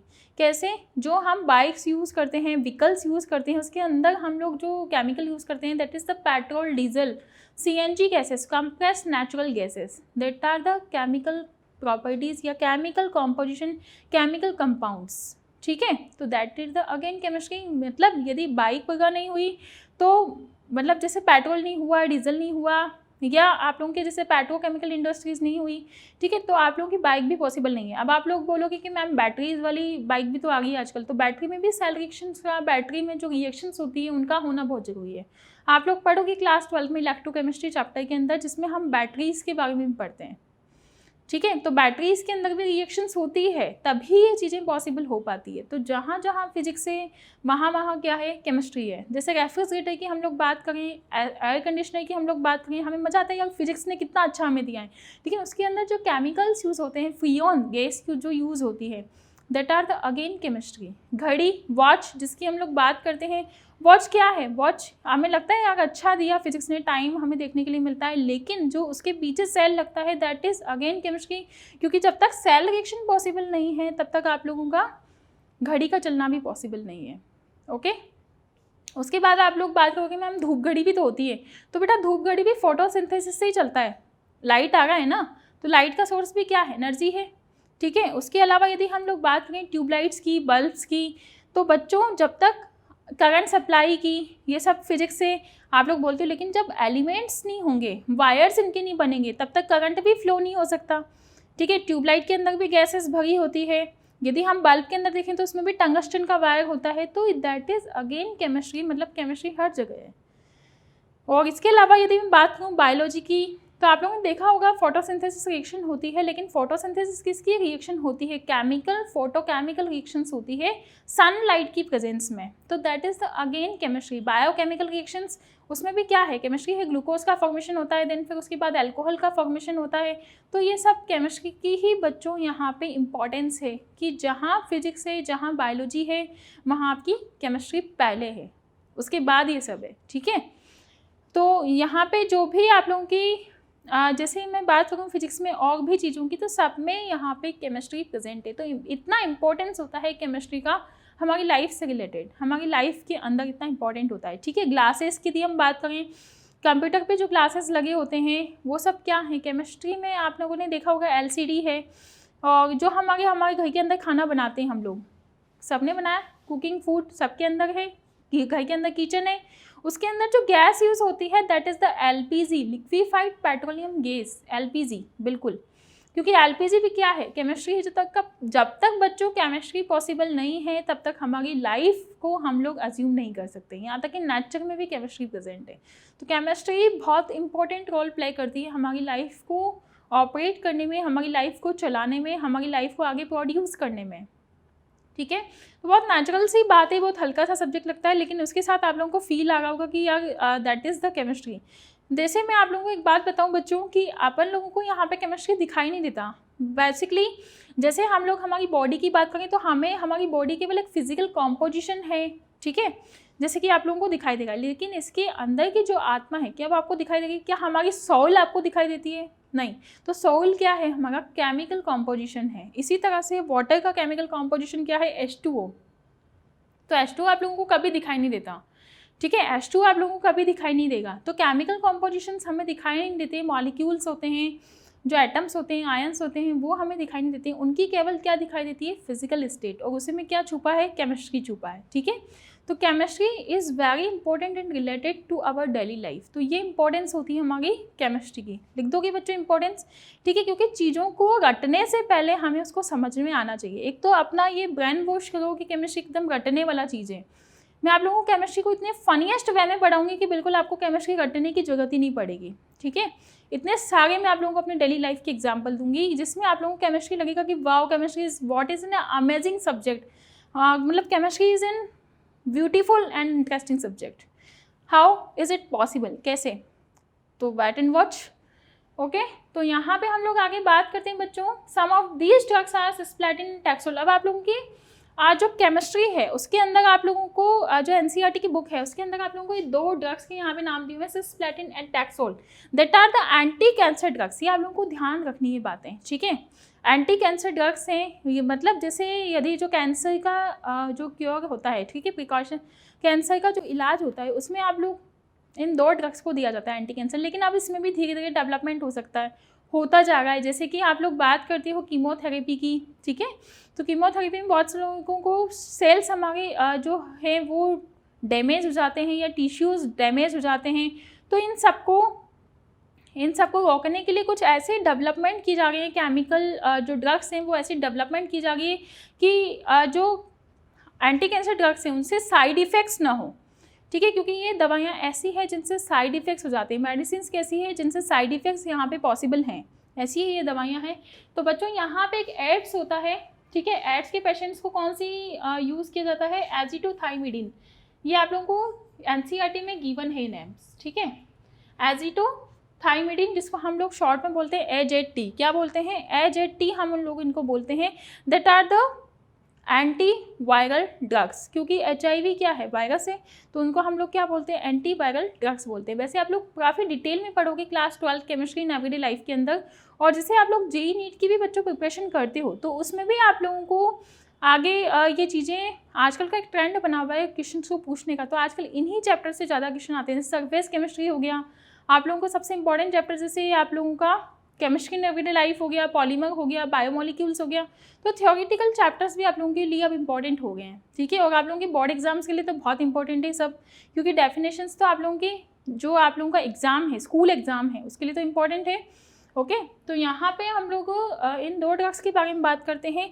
तो हम लोगों ने बहुत डिटेल में बात करी इंपॉर्टेंस ऑफ केमिस्ट्री की। अब जहाँ इंपॉर्टेंस है वहाँ पे कुछ डिसएडवांटेजेस भी है, मतलब जहाँ पॉजिटिव साइड होता है वहाँ नेगेटिव साइड भी होता है, ठीक है। तो अभी तो मैंने आप लोगों को इसके पॉजिटिव साइड्स बताए थे जिससे कि आपको सब्जेक्ट से प्यार हो जाएगा, लेकिन मैंने आप लोगों को ऐसे डिसएडवांटेजेस बताना है कि यार जिससे आप लोग सोचोगे कि केमिस्ट्री कहाँ हमारा पीछा छूटे इससे, ठीक है। लेकिन डिसएडवांटेजेस कब होते हैं? मैंने आप लोगों को एक कंडीशन वो बताई है, यदि उसे भी हम पॉजिटिवली वे में सोचें तो डिसएडवांटेजेस किस कंडीशन में होती है? जब क्या होता है, डिसएडवांटेजेस कंडीशन में होती है जब वो चीज़ें एक्सेस में या अनलिमिटेड यूज़ की जाती हैं, मतलब बिना लिमिट के किसी चीज़ को यदि आप यूज़ करोगे तो वो सब क्या होती है? हार्मफुल हो सकती है for our body, for our health issues, ठीक है, फॉर अवर एनवायरनमेंट।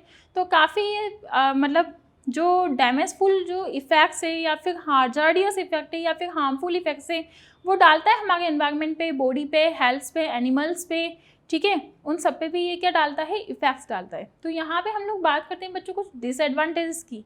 अब एडवांटेजेस तो मैंने आप लोगों को इतने सारे बताए, डिसएडवांटेजेस क्या हैं? जैसे कि हम लोग घरों में यूज़ करते हैं एयर कंडीशनर्स, रेफ्रिजरेटर्स, ठीक है, तो उनमें कौन सी गैस यूज़ होती है? वो होती है बच्चों क्लोरोफ्लोरोकार्बन, CFC गैसेस, ठीक है। कौन सी गैस यूज़ होती है? CFC, जिसको हम लोग बोलते हैं क्या बोलते हैं? क्लोरोफ्लोरोकार्बन। क्या बोलते हैं उसको? क्लोरोफ्लोरोकार्बन। ये इस तरीके से हम लोग उन गैसेस को बोलते हैं।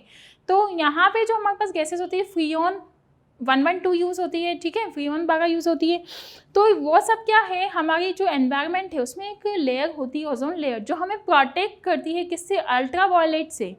किससे करती है? अल्ट्रावायलेट से। तो ये जो गैसेस होती है, जैसे एयर कंडीशनर्स ज़्यादा यूज़ करने के लिए क्यों मना किया जाता है? क्योंकि जितनी भी आप लोगों ने कभी एयर कंडीशनर के पीछे खड़ा होकर देखा, कितनी भयंकर तरीके से वो हीट प्रोड्यूस करती है, ठीक है। तो सारी हीट कहाँ जाती है? एनवायरनमेंट के अंदर जाती है। तो एनवायरनमेंट के अंदर यदि वो हीट वहाँ पे जाती है तो वो क्या बढ़ाती है? अर्थ के टेम्परेचर को बढ़ाती है। हम लोग हमारे रूम के ऐसी नहीं, पूरी दुनिया के एसिस के बारे में सोचे तो सोचो कितना टेम्परेचर वहाँ पे बढ़ जाता है। जो व्हीकल्स है, यदि मान लो वहाँ पे हम एज ए फ्यूल क्या यूज़ करते हैं? पेट्रोल, डीजल सब यूज़ करते हैं, तो उनका क्या निकलता है वहाँ से?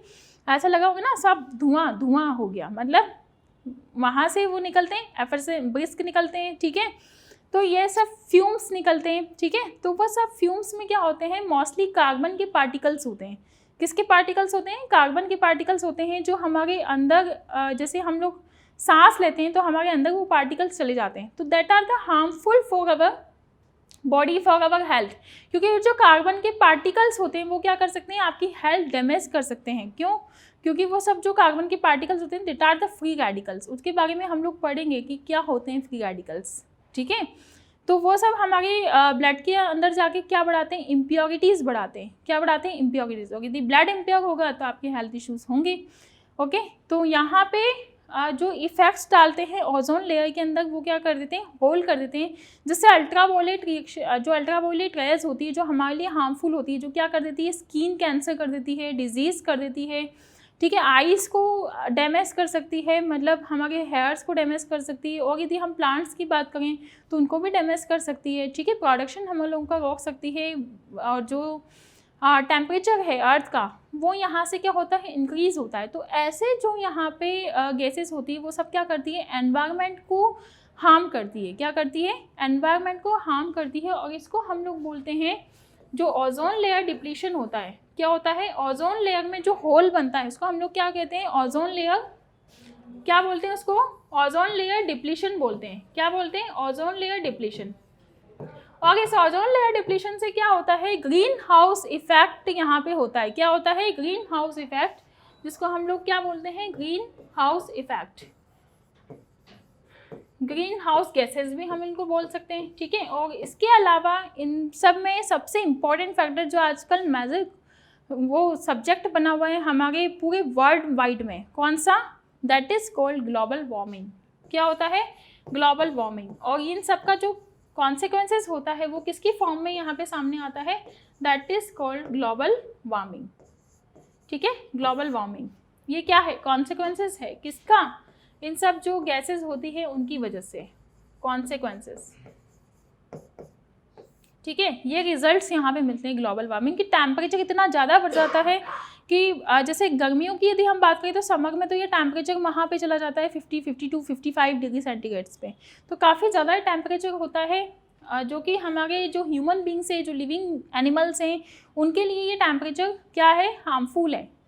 तो बच्चों यहाँ पे जो ओजोन लेयर का डिप्लीशन होता है वो किसकी वजह से होता है? ओजोन लेयर का डिप्लीशन, ओजोन लेयर का जो डिप्लीशन होता है इन गैसेस की वजह से होता है। और इससे क्या होती है? अल्ट्रावायलेट रेज आती है, ठीक है। अल्ट्रावायलेट रेज यहाँ पे प्रोड्यूस होती है, मतलब प्रोड्यूस तो क्या ही होगी?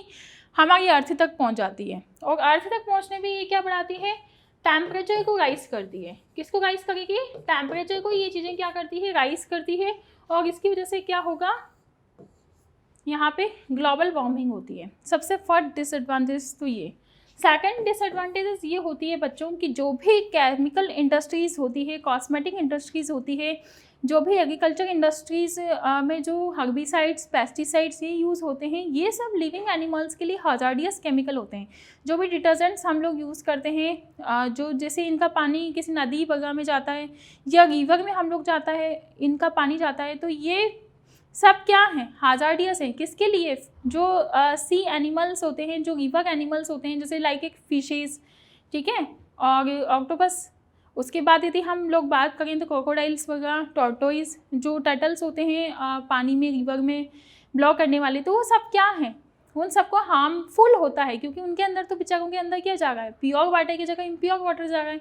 तो ये नुकसानदायक होते हैं या हाजार्डियस होते हैं, किसके लिए, लिविंग बींग्स के लिए या ह्यूमंस के लिए भी ये क्या होते हैं, हाजार्डियस होते हैं। ठीक है, तो इन लोगों से क्या कॉन्सिक्वेंसेस होते हैं, स्किन की डिजीज हो जाती है, कैंसर हो जाता है, स्किन कैंसर हो जाता है, ब्लड कैंसर हो जाता है। बहुत सारे लोग तो मैंने ऐसे देखे हैं बच्चों जिनको क्या है, जिन्होंने कभी भी जैसे अल्कोहल है जो उसके अंदर यूज़ होता है, विस्की, वाइन जो भी होता है, बियर, ठीक है, तो उसके बहुत सारे लोगों ने तो इनको अजम्पशन भी नहीं किया होता है, मतलब इनका कंजप्शन भी नहीं किया होता है, लेकिन फिर भी उन लोगों को स्टोन हो जाते हैं। स्टोन के अलावा उनकी किडनीज भी फेल हो जाती है। तो वो सब किसकी वजह से होता है, केमिकल्स की वजह से। इतने फ्रूट्स, इतने जो सब्जियां होती है, मतलब जो वेजिटेबल्स होती है, इतने मार्केट में अवेलेबल हैं, तो उनमें क्या है, केमिकल्स होते हैं। तो केमिकल्स क्या करते हैं, कैंसर का काम करते हैं। ठीक है, क्योंकि उनको तो हम लोग यूज़ करते हैं। तो ऐसे जो केमिकल्स होते हैं जो क्या होते हैं, कैंसर को इंक्रीज़ करते हैं, या कुछ और भी बीमारियां होती हैं, और भी डिजीज़ होती है, ह्यूमन डिजीज़ बहुत सारी होती है, बहुत सारे एनिमल्स की भी डिजीज़ होती है। तो इन सब का क्या है, नुकसान ही है। तो केमिकल्स क्या करते हैं, नुकसान करते हैं। जैसे कि हम लोग बात करें कॉस्मेटिक इंडस्ट्रीज़ की, तो कॉस्मेटिक में जो भी कॉस्मेटिक प्रोडक्ट्स आप लोग यूज़ करते हो, they are really good for you, not. ठीक है, यदि आप एक लिमिट में यूज़ करते हो कि हाँ ठीक है, लेकिन हम लोग डेली उनको दिन में 3-3 4-4 बार लगाए जा रहे हैं चीज़ों को, मतलब थोक के भाव। ठीक है, तो ये सारी चीज़ें क्या करती है, नुकसानदायक होती है, हाजार्डियस होती है। That are chemical is hazardous for our body, for our bloods, है ना। तो उन सब के लिए हाजार्डियस होती है। इसके अलावा जैसे हम लोग बात करते हैं उनकी जो हमारे अंदर के जो रोम छिद्र होते हैं, उनके अंदर भी केमिकल्स पहुंच जाते हैं, स्किन के अंदर जाके उनको डैमेज करते हैं। किसको, टिश्यूज़ को, सेल्स को डैमेज करते हैं। और इसके अलावा यदि मैं आपसे बात करूं कि और जैसे इंसेक्टिसाइड्स की बात होगी, कॉस्मेटिक्स की बात होगी, अब हम बात करते हैं बच्चों मेडिसिन की। तो मेडिसिन का मैंने आप लोगों को पहले भी बताया था कि मेडिसिन का जो एक्सेस है वो क्या करता है, एजिंग को हमारी बढ़ा देता है, हमारे लीवर को फेल कर सकता है, किडनीज़ को फेल कर सकता है, किडनीज़ को डैमेज कर सकता है। ठीक है, तो काफ़ी सारे इसके डिसएडवांटेजेस मैंने आप लोगों को बच्चों बताए हैं। ठीक है, इन सबको आपको पॉइंट्स में आप लोग लिख सकते हो, छोटे छोटे पॉइंट्स में। ठीक है, मैं कोर्स के साथ वैसे आप लोगों के लिए शॉर्ट नोट्स यहाँ पे अटैच कर दूँगी, तो आप लोगों को इतना जो हैक्टिक है आप लोगों का नोट्स बनाने का प्रॉब्लम, वो इतना नहीं रहेगा। ठीक है, वैसे आप जो नोट करना चाहते हो बिल्कुल आप लोग कर सकते हो, लेकिन आपकी एनसीईआरटी में सारी चीज़ें दी हुई है। इसके बाद बच्चों हम लोग यहाँ पे बात करी डेवलपमेंट की, सबसे पहले हम लोगों ने बात करी। उसके बाद हम लोगों ने इंपॉर्टेंस, एडवांटेजेस की यहाँ पे बात करी केमिस्ट्री में, और उसके बाद हम लोगों ने यहाँ पे डिसएडवांटेजेस की बात करी। ठीक है, नेक्स्ट हम लोग यहाँ पे बात करते हैं कि जो केमिस्ट्री में मेन, अब हमारे टॉपिक पे हम लोग आते हैं। हम लोगों ने केमिस्ट्री के बारे में समझा, अब हम बात करेंगे हमारे मेन टॉपिक के बारे में, that is called nature of matter. Okay बच्चों, तो अब हम यहाँ बात करते हैं नेचर ऑफ मैटर की। देखो हम लोगों ने यहाँ पे किसकी बात करी थी, इंपॉर्टेंस की, एडवांटेजेस की, डिसएडवांटेजेस की। हम लोगों ने पूरा केमिस्ट्री के साथ अटैचमेंट फिल किया कि केमिस्ट्री में हमें बेसिकली पढ़ना क्या है। ठीक है, अब हम आते हैं इंपॉर्टेंट टॉपिक्स पे, जिसमें हमारी शुरुआत होती है पार्टिकल्स के साथ। क्योंकि जहाँ पे केमिस्ट्री की बात है वहाँ पे हम लोग किसको अज्यूम करते हैं, पार्टिकल्स को। तो पार्टिकल्स की हम लोग यहाँ पे सबसे पहले बात करते हैं, what is the particles. Particles किससे बने होते हैं, मतलब मैटर किससे बना होता है, पार्टिकल से। ठीक है, तो सबसे पहले हम लोग यहाँ पे लिखते हैं मैटर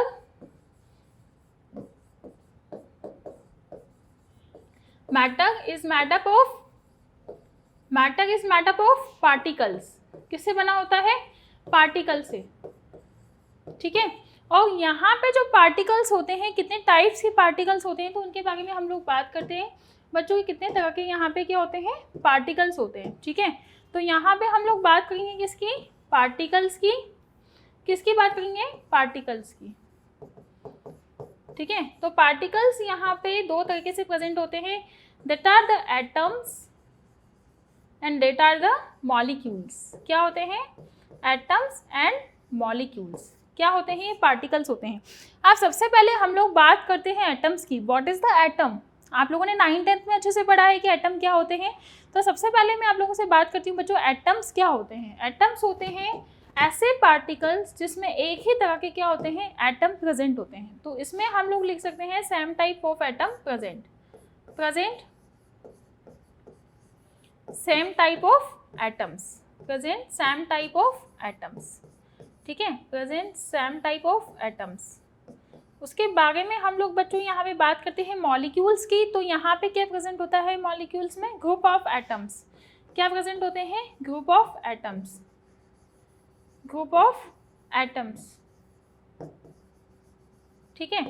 तो आप यहाँ पे सेम टाइप के कैसे हो सकते हैं एलिमेंट, जैसे कि यहाँ पे हम बात करें ऑक्सीजन, नाइट्रोजन, ठीक है, क्लोरीन, हाइड्रोजन, हीलियम, लिथियम, तो वो सब क्या है? एटम बहुत स्मॉलेस्ट पार्टिकल होता है जिसके आसपास क्या करते हैं? इलेक्ट्रॉन रिवॉल्व करते हैं। हम लोग उसके बारे में भी डिटेल में बात करेंगे एटॉमिक स्ट्रक्चर चैप्टर के अंदर, ठीक है। तो यहाँ पे मैं लिख देती हूँ बच्चों स्मॉलेस्ट पार्टिकल होते हैं, और स्मॉलेस्ट पार्टिकल में भी जैसे आप लोगों ने पीरियोडिक टेबल के अंदर एलिमेंट्स देखे हैं, तो वो एलिमेंट्स किसके मिलके बने होते हैं? एटम्स के मिलके बने होते हैं। उसमें कई छोटे छोटे एलिमेंट्स यहाँ पे, एटम्स यहाँ पे प्रेजेंट होते हैं, तब जाके वो क्या बनता है? एलिमेंट बनता है।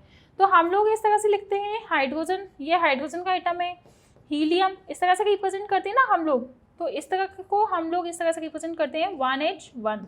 इस तरह से सीख लो बच्चों आप, ठीक है। ये क्या है? एटॉमिक नंबर है, एटॉमिक मास है, वो हम सब लोग आगे बात करेंगे डिटेल में, बिल्कुल, ठीक है। क्योंकि अगर आप लोगों की 11th क्लास है तो 11th क्लास में आप लोगों का लेवल तो अप होगा, ठीक है। जैसे हम पहले नर्सरी में थे, हमने ABCD सीखी, फिर हम लोग फर्स्ट में आए, हम लोगों ने सेंटेंस बनाना सीखा, फिर उसके बाद हम लोगों ने स्पेलिंग सीखा, फिर उसके बाद हम लोग 2nd 3rd क्लास में आए तो हमने सेंटेंस लिखना सीखा, फिर हम 4th 5th क्लास में आए तो हम लोगों ने पैराग्राफ की फॉर्म में लिखना सीखा, ठीक है। और हम बड़े बड़े आर्टिकल्स लिखते हैं। तो ये तरीका होता है किसी भी चीज़ को स्ट्रॉन्ग करने का, सब्जेक्ट को स्ट्रॉन्ग करने का, कि आपको उन सब के फंडामेंटल्स के बारे में क्या होना चाहिए? पता होना चाहिए। क्या यदि आज हमें ABCD नहीं आ रही होती तो क्या हम इतने बड़े बड़े आर्टिकल्स, कुछ लोग ब्लॉगर्स होते हैं, कुछ लोग राइटर्स होते हैं, तो क्या वो बन पाते? नहीं। उसी तरह से यदि हमें किसी सब्जेक्ट पे मास्टरी करनी हो तो हमें किसका नॉलेज होना चाहिए? सबसे पहले फंडामेंटल्स का। किसका नॉलेज होना चाहिए? फंडामेंटल्स का। तो हम लोग यहाँ पे बात करते हैं स्मॉलेस्ट, यहाँ पे पार्टिकल्स होते हैं, ठीक है। मैंने कुछ गलत लिख दिया था, यहाँ पे पार्टिकल्स लिखना है बच्चों यहाँ पे, ठीक है, स्मॉल पार्टिकल्स। तो यहाँ पे 1H1 इस तरह से हम एटम का क्या करते हैं? रिप्रेजेंटेशन करते हैं। 2He4, ठीक है, यहाँ पे आप लोग लिख सकते हो इस तरह से, जैसे 2He4 लिखा है, यहाँ पे 8O16 लिख सकते हैं हम, ये ऑक्सीजन का एटम है। कार्बन की यदि हम बात करें तो 6012, ये सब क्या है? कार्बन के एटम है। तो इस तरह से ये क्या है? एटम है। अब हम यहाँ पे बात करते हैं ग्रुप ऑफ एटम्स की। बच्चों यहाँ पे मैं आप लोगों को क्यों समझा रही हूँ क्या होता है एटम, क्या होता है, उन सब की हम लोगों को जरूरत पड़ती है मॉल में। क्योंकि जब आप लोग पढ़ोगे मॉल कंसेप्ट तो आधे तो लोग इसी में कन्फ्यूज हो जाते हैं कि what are the atoms, what are the molecules, what are the moles, ठीक है, मोलर मास, फिर इन सब का हम लोग मास भी निकालते हैं यहाँ पे, ओके। तो यहाँ पे बच्चों मॉलिक्यूल्स क्या होते हैं? देखो ग्रुप ऑफ एटम्स होते हैं। अब इसमें डिफरेंट एटम्स भी हो सकते हैं, इसमें सेम एटम्स भी हो सकते हैं। तो यहाँ पे जो मॉलिक्यूल्स होते हैं क्या होते हैं? ग्रुप ऑफ एटम्स होते हैं। जैसे कि मैं एग्जांपल दूँ आप लोगों को यहाँ पे किसका? CO2 का या फिर O2 का। तो यहाँ पे क्या है? सेम एटम प्रेजेंट हो सकते हैं। जैसे कि बात करें हम N2 की, ठीक है, Cl2 की, तो ये सब क्या है? मॉलिक्यूल्स हैं। इसके अलावा यदि मैं बात करूँ CO2 की, यहाँ पे अलग अलग डिफरेंट क्या है? कंपाउंड्स भी हो सकते हैं, लेकिन है तो एटम ही। कितने एटम प्रेजेंट है? 3 एटम इसमें प्रेजेंट है, 2 तो ऑक्सीजन और 1 कार्बन। यहाँ पे यदि हम लोग बात करें NH3 की तो ये हो गया 3, तो यहाँ पे हाइड्रोजन के एटम हो गया और 1 नाइट्रोजन का एटम हो गया। इसके अलावा हम लोग बात करें CH4 की तो यहाँ पे किसका हो गया? मीथेन का हो गया। इसके अलावा यदि हम लोग यहाँ पे बात करें उसकी जैसे और भी यहाँ पे मॉलिक्यूल्स हो सकते हैं, HCl, तो ये सब क्या है? मॉलिक्यूल्स हैं। ये सब क्या है? मॉलिक्यूल्स हैं। तो इस तरह के जो मॉलिक्यूल होते हैं उन सबको हम किसके अंदर किसके अंदर हम लोग स्टडीज़ करते हैं? पार्टिकल्स के अंदर। किसके अंदर स्टडीज़ करते हैं? पार्टिकल्स के अंदर। तो बच्चों आप लोग को अच्छे से समझ में आ गया what are the atoms, what are the molecules. अब एक इम्पॉर्टेंट बात कि जब भी हम लोग यहाँ पे पार्टिकल्स की बात करते हैं तो हम लोग किस तरह से इनको अज्यूम करते हैं? जो भी पार्टिकल्स हैं उनको हम लोग अज्यूम करते हैं इस तरीके से। आप लोगों ने देखा होगा कि आप लोग जब फिजिकल प्रॉपर्टीज़ के बारे में पढ़ते हो, मतलब सॉलिड, गैसेस, लिक्विड से, तो सभी को पता है तो पार्टिकल्स उसमें कैसे दिखाई देते हैं? स्फेरिकल। कैसे दिखाई देते हैं? स्फेरिकल। मैं कभी भी आप लोगों को इस तरह का पार्टिकल्स आप लोगों ने नहीं देखे होंगे, नहीं देखे, ठीक है। सब्स्टिट्यूएंट पार्टिकल्स किस तरह से हम लोग बनाते हैं? इस तरह की फॉर्म में, स्फेरिकल फॉर्म में। तो अभी से आप लोग ये अज्यूम करना स्टार्ट कर दो कि पार्टिकल्स किसकी फॉर्म में प्रेजेंट होते हैं? स्फेरिकल फॉर्म में। क्योंकि यदि आप लोग इस तरीके से नहीं बनाओगे बच्चों तो आप लोग यदि इस तरह से अज्यूम नहीं करोगे तो आपका क्लास 12 का जो वेरी इमेजिनरी चैप्टर है, कौन सा, सॉलिड स्टेट, उसमें आप लोगों को प्रॉब्लम क्रिएट होगी, क्योंकि आप लोगों के लिए तो बोर्ड एग्जाम बहुत इंपॉर्टेंट है, बोर्ड में मार्क्स स्कैन करना भी बहुत इंपॉर्टेंट है। तो उसको हम अभी से अज्यूम करना स्टार्ट कर दें कि पार्टिकल्स की इमेज हमारे दिमाग में कैसी होनी चाहिए, स्फेरिकल होनी चाहिए। कैसी स्फेरिकल, जैसे कि आप लोगों ने गैस पार्टिकल्स देखे या सॉलिड पार्टिकल्स में भी इस तरह से प्रेजेंट होता है ना कि सारे जो कंस्टिट्यूएंट पार्टिकल्स होते हैं वो सब क्या होते हैं, पास पास होते हैं। कैसे होते हैं, पास पास यहाँ पे प्रेजेंट होते हैं इस तरह से, ठीक है। तो कभी भी आप लोगों ने इस तरह के पार्टिकल्स नहीं देखे होंगे इस स्क्वायर वाली शेप में, तो इस तरह के पार्टिकल्स को हम लोग किस तरह से अज्यूम करते हैं, स्फेरिकल फॉर्म में। तो आप लोगों को अच्छे से समझ में आ गया कि what are the atoms, what are the molecules और पार्टिकल्स कितने टाइप्स के होते हैं, 2 टाइप्स के, atom and molecules. Clear, okay. Then now हम आगे बढ़ते हैं, हम लोग नेचर ऑफ मैटर। अब देखो नेचर ऑफ मैटर में हम लोग किसकी बात करेंगे, गैस, जो स्टेट्स ऑफ मैटर हैं, कि हम लोग बात करें मैटर की, ठीक है। हम लोगों ने बात करा कितने टाइप्स के मैटर होते हैं, कितने टाइप के यहाँ पे पार्टिकल्स होते हैं। अब उन पार्टिकल्स का नेचर तो हम लोगों ने देखा, लेकिन अब हम बात करेंगे कि किस स्टेट में वो प्रेजेंट हो सकते हैं। तो मैंने आप लोगों से जस्ट अभी बोला कि देखो इस तरीके से यहाँ पे क्या होते हैं, पार्टिकल्स प्रेजेंट होते हैं। तो यहाँ पे 3 तरह के पार्टिकल्स हम लोग पढ़ते हैं, 3 तरह के स्टेट्स हम लोग पढ़ते हैं, सॉलिड, लिक्विड और गैसेस। ये किसका है, ये आपकी एनसीईआरटी में दिया हुआ है, arrangement of particle in solid, liquid और gaseous state. What are the solid particles या what are the solids. Solids में क्या होता है, सबसे इम्पॉर्टेंट बात कि यहाँ पे सॉलिड में जो होता है, देखो बच्चों यहाँ पे मैं आप लोगों को बता देती हूँ, ठीक है। सॉलिड्स में क्या होता है, जैसे कि हम लोग यहाँ पे स्टेट्स ऑफ मैटर की बात करें, किसकी बात करें, स्टेट्स ऑफ मैटर की, स्टेट्स ऑफ मैटर, ठीक है। तो स्टेट्स ऑफ मैटर में बच्चों क्या होता है, 3 तरह के हम लोग यहाँ पे पढ़ते हैं। सबसे पहला हम लोग यहाँ पे बात करते हैं सॉलिड स्टेट की किसकी बात करते हैं, सॉलिड स्टेट की, सॉलिड स्टेट।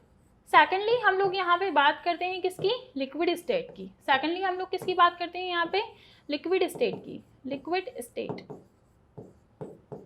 ठीक है, लिक्विड स्टेट। देन थर्ड हम लोग यहाँ पे बात करते हैं किसकी, गैसियस स्टेट की। किसकी बात करते हैं यहाँ पे, गैसियस स्टेट की।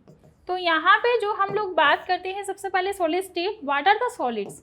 तो सॉलिड्स यहाँ पे क्या होता है, जो भी इसके कंस्टिट्यूएंट पार्टिकल्स होते हैं, जो स्फेरिकल फॉर्म में पार्टिकल्स प्रेजेंट है, वो आपस में क्या होते हैं, सब बहुत ऐसे पास पास होते हैं, ठीक है। जैसे कि आप लोगों ने इस फिगर में आउट किया, इसको फिगर आउट किया, देखो यहाँ पे जितने भी पार्टिकल्स हैं वो सब किस में है, 3D में प्रेजेंट है, और यहाँ पे जितने भी पार्टिकल्स हैं उनके बीच में बिल्कुल भी स्पेस नहीं है, 0 स्पेस है, ठीक है। तो इनके बीच की जो इंट्रामॉलिक्यूलर फोर्स ऑफ अट्रैक्शन होता है वो सब क्या होता है, बहुत स्ट्रॉन्ग होता है। क्या होता है, स्ट्रॉन्ग होता है। ऐसा आप सॉलिड स्टेट में पढ़ोगे आगे क्लास 12 में, लेकिन हम यहाँ पे जनरल इंट्रोडक्शन, जनरल अरेंजमेंट देख रहे हैं, ठीक है।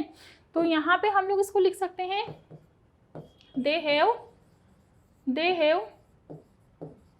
और in very strong intramolecular forces, या फिर आप पहले ऐसे लिखो बच्चों कि दे हैव डेफिनिट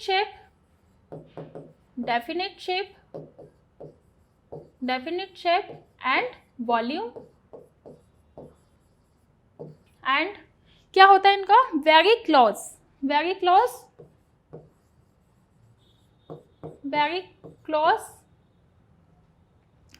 होते हैं आपस में।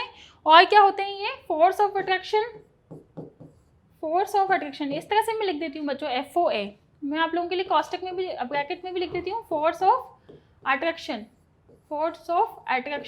यहाँ पे क्या होता है, फोर्स ऑफ अट्रैक्शन बहुत स्ट्रॉन्ग होता है, फोर्स ऑफ अट्रैक्शन क्या होता है, स्ट्रॉन्ग होता है, ठीक है, बहुत ज़्यादा स्ट्रॉन्ग होता है आपस में, तभी तो इनकी जो बॉन्डिंग होती है वो क्या होती है, बहुत स्ट्रॉन्ग होती है, स्ट्रॉन्ग बॉन्डिंग होती है, ठीक है। मैं यहाँ पे लिख देती हूँ स्ट्रॉन्ग बॉन्डिंग। तो यहाँ पे मैं ऐसा क्यों बोल रही हूँ बच्चों, definite shape and definite volume. जैसे कि मेरे हाथ में ये पेन है, क्या पेन को प्रेस करके मैं इनका शेप चेंज कर सकती हूँ, नॉर्मल एक्सट्रीम कंडीशंस में तो हम लोग कुछ भी चेंज कर सकते हैं, ठीक है। लेकिन नॉर्मल कंडीशन, यदि मैं रूम टेम्परेचर की यहाँ पे बात करूँ, या मैं इस पर कोई टेम्परेचर प्रेशर नहीं बढ़ा रही हूँ, सिर्फ मैं यहाँ पे बैठी हूँ और इसको मैं प्रेस करूँ, क्या हम इसका शेप चेंज कर सकते हैं, क्या हम इसका साइज चेंज कर सकते हैं, नहीं कर सकते, ठीक है। तो they have definite shape and definite volumes, ठीक है, जिसको हम नॉर्मल कंडीशन में चेंज नहीं कर सकते। उसके बाद हम यहाँ पे बोलते हैं लिक्विड पार्टिकल्स। तो यहाँ पे लिक्विड पार्टिकल्स क्या होता है, इनका डेफिनेट शेप नहीं होता है, जैसे कि मैं आप लोगों को बताऊंगी कैसे नहीं होता है, ठीक है। तो यहाँ पे हम लोग लिख सकते हैं having indefinite shape, having indefinite shape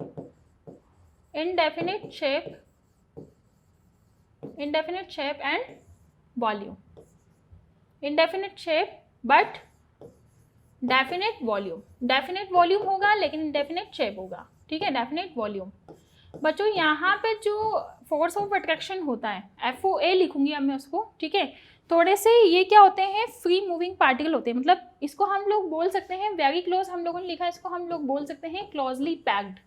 क्या बोलते हैं इनको, क्लोजली पैक्ड। ये टर्मिनोलॉजीज बच्चों हम लोग को ध्यान रखनी है, ये होते हैं लूजली पैक्ड। कौन से होते हैं, लूजली पैक्ड होते हैं। और यहाँ पे यदि हम लोग इनकी बात करें तो इनका जो फोर्स ऑफ अट्रैक्शन है वो क्या होता है, फोर्स ऑफ अट्रैक्शन बहुत कम होता है, वेरी लो। क्या होता है, वेरी लो यहाँ पे होता है। और इनके बीच की जो बॉन्डिंग है वो भी क्या होती है, थोड़ी वीक बॉन्ड होता है, ठीक है। वीक बॉन्ड होता है किसके कंपैरिजन में, सॉलिड के कंपैरिजन में इन लोगों में वीक बॉन्ड होता है। जैसे कि आप लोग इसमें देख सकते हो ये जो सॉलिड पार्टिकल्स हैं, जो पार्टिकल्स हैं वो कहाँ पे हैं, दूर दूर यहाँ पे प्रेजेंट हैं, ठीक है। मतलब इनके बीच का जो फोर्स ऑफ अट्रैक्शन है वो क्या है, कम है। जैसे कि मैं बात करती हूँ इसका कि इनडेफिनेट शेप क्यों है, जैसे कि बॉटल में पानी भरा हुआ है, ठीक है, वाटर है इसमें, अभी ये किसकी शेप में है, बॉटल वाली शेप में। लेकिन यदि मैं इसको दूसरे पॉट में पॉर कर देती हूँ, ठीक है, मान लो कि मैंने इसको एक पॉट में डाल दिया तो उस पॉट की शेप का हो जाएगा, तो यहाँ पे इंडेफिनेट शेप हो गई। वॉल्यूम की मैं क्यों बात करूँ कि फिक्स्ड वॉल्यूम होता है, जैसे इसमें 500 ml वाटर है तो जिसमें मैं डालूंगी उसमें भी 500 ml ही आएगा, ऐसा तो नहीं है चेंज हो जाएगा, नहीं होगा ना।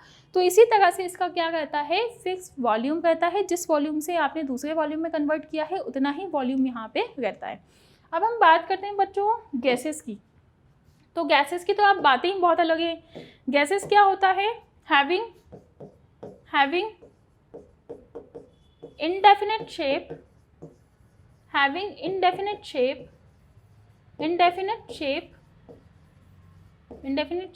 and indefinite volume, ठीक है। दोनों इसके क्या होते हैं, इनडेफिनेट होते हैं, इनडेफिनेट वॉल्यूम। तो दोनों यहाँ पे क्या प्रेजेंट होते हैं, इनडेफिनेट फॉर्म में यहाँ पे प्रेजेंट होते हैं, ठीक है। और ये क्या होते हैं बच्चों, फ्री मूविंग पार्टिकल्स होते हैं। क्या होते हैं, फ्री मूविंग पार्टिकल्स होते हैं, फ्री मूविंग पार्टिकल्स। और फ्री मूविंग पार्टिकल्स यदि ये होते हैं तो इनके बीच का जो फोर्स ऑफ अट्रैक्शन है, ठीक है, इनके बीच का जो क्या है, फोर्स ऑफ अट्रैक्शन है वो क्या होता है, बिल्कुल ये मान के चलो बच्चों आप जीरो होता है। कितना होता है, फोर्स ऑफ अट्रैक्शन का जीरो होता है। और यदि हम लोग बात करें इनकी बॉन्डिंग की तो इनकी बॉन्डिंग क्या होती है, बहुत वीक होती है, बहुत वेरी वीक बॉन्ड। क्या कहते हैं हम इसको, वेरी वीक बॉन्ड। अच्छा, बॉन्ड किसके बारे में हम लोग यहाँ पे कह रहे हैं, ठीक है, फोर्स ऑफ अट्रैक्शंस को, कि इनके बीच में जो इंट्रामॉलिक्यूलर फोर्सेस होते हैं वो क्या होते हैं, वीक होते हैं। जैसे कि हम लोग यहाँ पे बात करें इस वाले पोर्ट की, तो यहाँ पे देखो गैसेस यहाँ पे दी हुई है, ठीक है। मैं आपसे क्यों कह रही हूँ कि इनडेफिनेट वॉल्यूम है या इनडेफिनेट यहाँ पे इनका शेप है, क्योंकि यहाँ पे कंस्टिट्यूएंट पार्टिकल्स हैं। इन कंस्टिट्यूएंट पार्टिकल देखो आपको बहुत दूर दूर यहाँ पे दिखाई देंगे, ठीक है। तो ये आपस में क्या होते हैं, फ्री मूविंग पार्टिकल्स होते हैं। जैसे कि मान लो इस बॉटल में ही भगा है या इस फ्लास्क में भगा है, इस फ्लास्क का मैं यहाँ से ढक्कन, मतलब इसका जो ये है शेप है, अभी बॉटल की शेप का है या फ्लास्क की शेप का है, ठीक है। और इसका वॉल्यूम मान लो ये है 500 ml का, तो इसका वॉल्यूम, गैस का वॉल्यूम कितना रहेगा, 500 ml का। लेकिन जैसे ही मैं इसका ढक्कन हटाती हूँ, रिमूव करती हूँ या इसका कॉर्क मैं हटा देती हूँ, तो यहाँ पे पूरे रूम में एक्सपांड हो जाएगा। और पूरे रूम में जो एक्सपांड होता है तो रूम का जो वॉल्यूम है वो क्या हो जाएगा, इस पर्टिकुलर गैस का वॉल्यूम हो जाएगा, ठीक है। जैसे कि मान लो कि मैंने ये बॉटल ली है, इस बॉटल में मेरे पास क्या भरा है, नाइट्रोजन गैस भरी, या फिर कोई सी भी गैस आप लोग अज्यूम कर सकते हो। सपोज इसमें अमोनिया भरी है, या फिर आप लोग अज्यूम कर लो ऑक्सीजन भरी है, ठीक है। अब इस बॉटल का जो वॉल्यूम है वो क्या है, 500 ml है, ठीक है। जब तक इस बॉटल के अंदर है, जब तक इस बॉटल के अंदर है उस गैस का वॉल्यूम 500 ml है। लेकिन जैसे ही मैं इसका यहाँ से जो कॉर्क हटाती हूँ तो ये पूरे रूम में एक्सपांड हो जाएगी, क्योंकि गैस की प्रॉपर्टी होती है एक्सपांड होने की, ठीक है। तो पूरे रूम में एक्सपांड होने के बाद क्या होगा, पूरे रूम में जैसे एक्सपांड होती है तो रूम का जो वॉल्यूम है वही क्या हो जाता है, गैसेस का वॉल्यूम हो जाता है। इसलिए मैं कहती हूँ बच्चों की जो गैसेस होती है वो क्या होती है, इंडेफिनेट शेप, ना तो उनका कोई शेप है, ना उनका कोई साइज है, ना उनका कोई वॉल्यूम है, फ्री मूविंग पार्टिकल्स है। आज यहाँ पे प्रेशर के थ्रू हम लोगों ने क्या किया हुआ है, इनको पैक किया हुआ है, लेकिन जैसे ही हम प्रेशर घटाते हैं वो पूरे एनवायरनमेंट में भी फैले हो सकते हैं। तभी तो ऐसा होता है कि जो ऑक्सीजन है, ऑक्सीजन क्या है, गैस है, ऐसा तो नहीं है वो पूरे एनवायरनमेंट में फैला हुआ है ऑक्सीजन। ऐसा तो नहीं है कि कहीं जगह कम ऑक्सीजन है, कहीं जगह ज़्यादा ऑक्सीजन है, नहीं, एनवायरनमेंट तो सबको फ्री ऑक्सीजन देता है, ठीक है, सबको फुल ऑक्सीजन देता है। तो यही सब बातें होती है बच्चों गैसेस के अंदर। तो आप लोगों को अच्छे से समझ में आ गया कि क्या होता है स्टेट्स ऑफ मैटर या क्या होता है प्रॉपर्टीज़ ऑफ मैटर, ठीक है। अब बच्चों हम लोग इसके आगे बात करते हैं, जैसे कि आप लोग इसका एग्जाम्पल ले लो। एग्जाम्पल भी मैं आप लोगों को दे देती हूँ हाथों हाथ, ठीक है। एग्जाम्पल इसका क्या होगा, जैसे हम लोग बात करते हैं यहाँ पे चौक हो गया, ठीक है, चौक हो गया, बोर्ड हो गया, बॉटल हो गई, ठीक है, बॉटल हो गया, आइस हो गया, आइस हो गया, ठीक है। मैं मेटल यहाँ पे इसलिए लिख रही हूँ क्योंकि मेटल को मेल्ट किया जा सकता है, लेकिन बहुत सारी मेटल सॉलिड की फॉर्म में प्रेजेंट होती है। बहुत सारी मेटल जो होती है रूम टेम्परेचर पे किसकी फॉर्म में प्रेजेंट होती है, उसकी फॉर्म में प्रेजेंट होती है, ठीक है। तो यहाँ पे जैसे ये सब क्या है, सॉलिड पार्टिकल्स हैं। उसके अलावा यदि हम लोग बात करें लिक्विड स्टेट की, तो इसका मैं एग्जांपल ले देती हूँ आपको, जैसे वाटर हो गया, ठीक है, वाटर, मिल्क, मिल्क, टी, ये सब क्या है, coffee, cold drinks, juice, juice, ये सब क्या है, लिक्विड फॉर्म में एग्जिस्ट करते हैं। किसकी फॉर्म में एग्जिस्ट करते हैं, लिक्विड फॉर्म में एग्जिस्ट करते हैं। अब हम यहाँ पे बात करते हैं गैशियस पार्टिकल्स की। किसकी बात करते हैं, गैशियस पार्टिकल्स की। थी हम बात करें तो जैसे कि हम लोग बात करते हैं ऑक्सीजन, नाइट्रोजन, अमोनिया, ठीक है, N2H2, ये सब क्या है, उसमें प्रेजेंट है हमारे एनवायरनमेंट में। जैसे कि हम लोग बात करते हैं यहाँ पे ऑक्सीजन हो गया, नाइट्रोजन हो गया, ये सब क्या है, गैसेस हैं, सब क्या है, ये गैसेस। तो यहाँ पे बच्चों जनरली मैटर के 3 स्टेट्स होते हैं। हम लोगों ने सबसे पहले पढ़ा कि मैटर पार्टिकल्स के बने होते हैं, लेकिन पार्टिकल्स भी यहाँ पे 3 स्टेट्स में उनका अरेंजमेंट हो सकता है। सॉलिड की फॉर्म में भी उन पार्टिकल अरेंज हो सकते हैं, लिक्विड की फॉर्म में भी वो पार्टिकल्स अरेंज हो सकते हैं, और यहाँ पे किसकी फॉर्म में अरेंज हो सकते हैं, गैसेस की फॉर्म में भी वो पार्टिकल्स अरेंज हो सकते हैं। तो ये तो हुआ बच्चों स्टेट्स ऑफ मैटर। अब हम आगे बढ़ते हैं, इसमें क्लासिफिकेशन हम लोग कैसे करेंगे, क्लासीफाई कैसे करें हम लोग कि क्या होता है मैटर। अभी तक हम लोगों ने किसका क्लासिफिकेशन और अरेंजमेंट देखा था, पार्टिकल्स का, लेकिन अब हम किसका अरेंजमेंट देखेंगे, मैटर का, कि what is the matter. Matter मैंने आप लोगों को बताया पार्टिकल से मिलकर बना होता है, लेकिन मैटर का भी क्लासिफिकेशन होता है। ये आपके एनसीईआरटी में दिया हुआ है चार्ट, ठीक है। सबसे पहले हम लोग यहाँ पे बात करते हैं मैटर की। मैटर का मैंने आप लोगों को बच्चों बता दिया कि these are the made up of particles, ठीक है। किससे बने होते हैं, मैडअप ऑफ पार्टिकल से बने होते हैं, मैडअप ऑफ पार्टिकल्स, मैडअप ऑफ पार्टिकल्स, ठीक है। ये तो मैंने आप लोगों को पहले ही बता दिया बच्चों डेफिनेशन। उसके बाद हम लोग यहाँ पे बात करते हैं मिक्सचर की, और 2 तरह के यहाँ पे पार्टिकल्स होते हैं, एक तो मिक्सचर होता है, एक यहाँ पे प्योर सब्सटेंसेस होता है। क्या होता है, एक तो मिक्सचर और एक प्योर सब्सटेंसेस होता है, ओके ओके बच्चों। तो यहाँ पे हमारे पास 2 तरह के पार्टिकल्स होते हैं, 2 तरह के मैटर होते हैं, एक मिक्सचर और एक सब्सटेंसेस। मिक्सचर क्या होते हैं, यहाँ पे जो मैटर होता है वो मिक्सचर की फॉर्म में प्रेजेंट हो सकता है और वो प्योर सब्सटेंस की फॉर्म में भी प्रेजेंट हो सकता है। मतलब नेचर में मिक्सचर भी होता है, नेचर में प्योर सब्सटेंस भी होता है। जरूरी थोड़ी है कि सब अलग ये एक यूनिक फॉर्म में आप लोगों को मिलेगा, मिक्सचर की फॉर्म में भी मिल सकता है, ठीक है।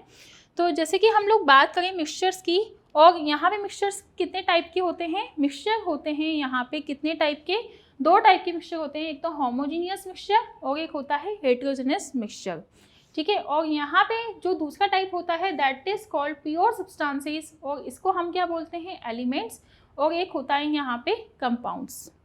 क्या होता है, कंपाउंड्स। तो what are the mixtures, mixtures क्या होते हैं, देखो आप लोगों के यहाँ पे दिया हुआ है, a mixture contains particle of 2 और मोर, यहाँ पे बच्चों स्पेस आएगा, ठीक है, मोर प्योर सब्सटेंसेस विच में be present in the any ratio. ये आप लोगों के एनसीईआरटी में डेफिनेशन दिया हुआ है। अब हम लोग इसको समझते हैं, मिक्सचर क्या होता है, या तो उसमें सेम जो प्योर सब्सटेंसेज है वो प्रेजेंट हो सकता है वो एक ही तरीके के हों, हो सकता है वो डिफरेंट तरीके के भी हों, तो उनके भी यहाँ पे दो टाइप्स हैं। यदि यूनिफॉर्मली वो वहाँ पे मिक्स है तो उसको हम लोग क्या बोलते हैं, होमोजीनियस। यदि डिफरेंट टाइप से वो मिक्स है तो हम उसको क्या बोलते हैं, हेट्रोजीनियस मिक्सचर्स। तो हम यहाँ पे डेफिनेशन समझेंगे विद हमारी डेली लाइफ एग्जाम्पल से। ओके, तो परेशान होने की आप लोगों को जरूरत नहीं है। सबसे पहले मैं आप लोगों को छोटी छोटी सी डेफिनेशन बता देती हूँ, जैसे कि a mixture contains particle of 2 और मोर प्योर सब्सटेंसेज। ठीक है, ये किसका मिक्सचर होता है, 2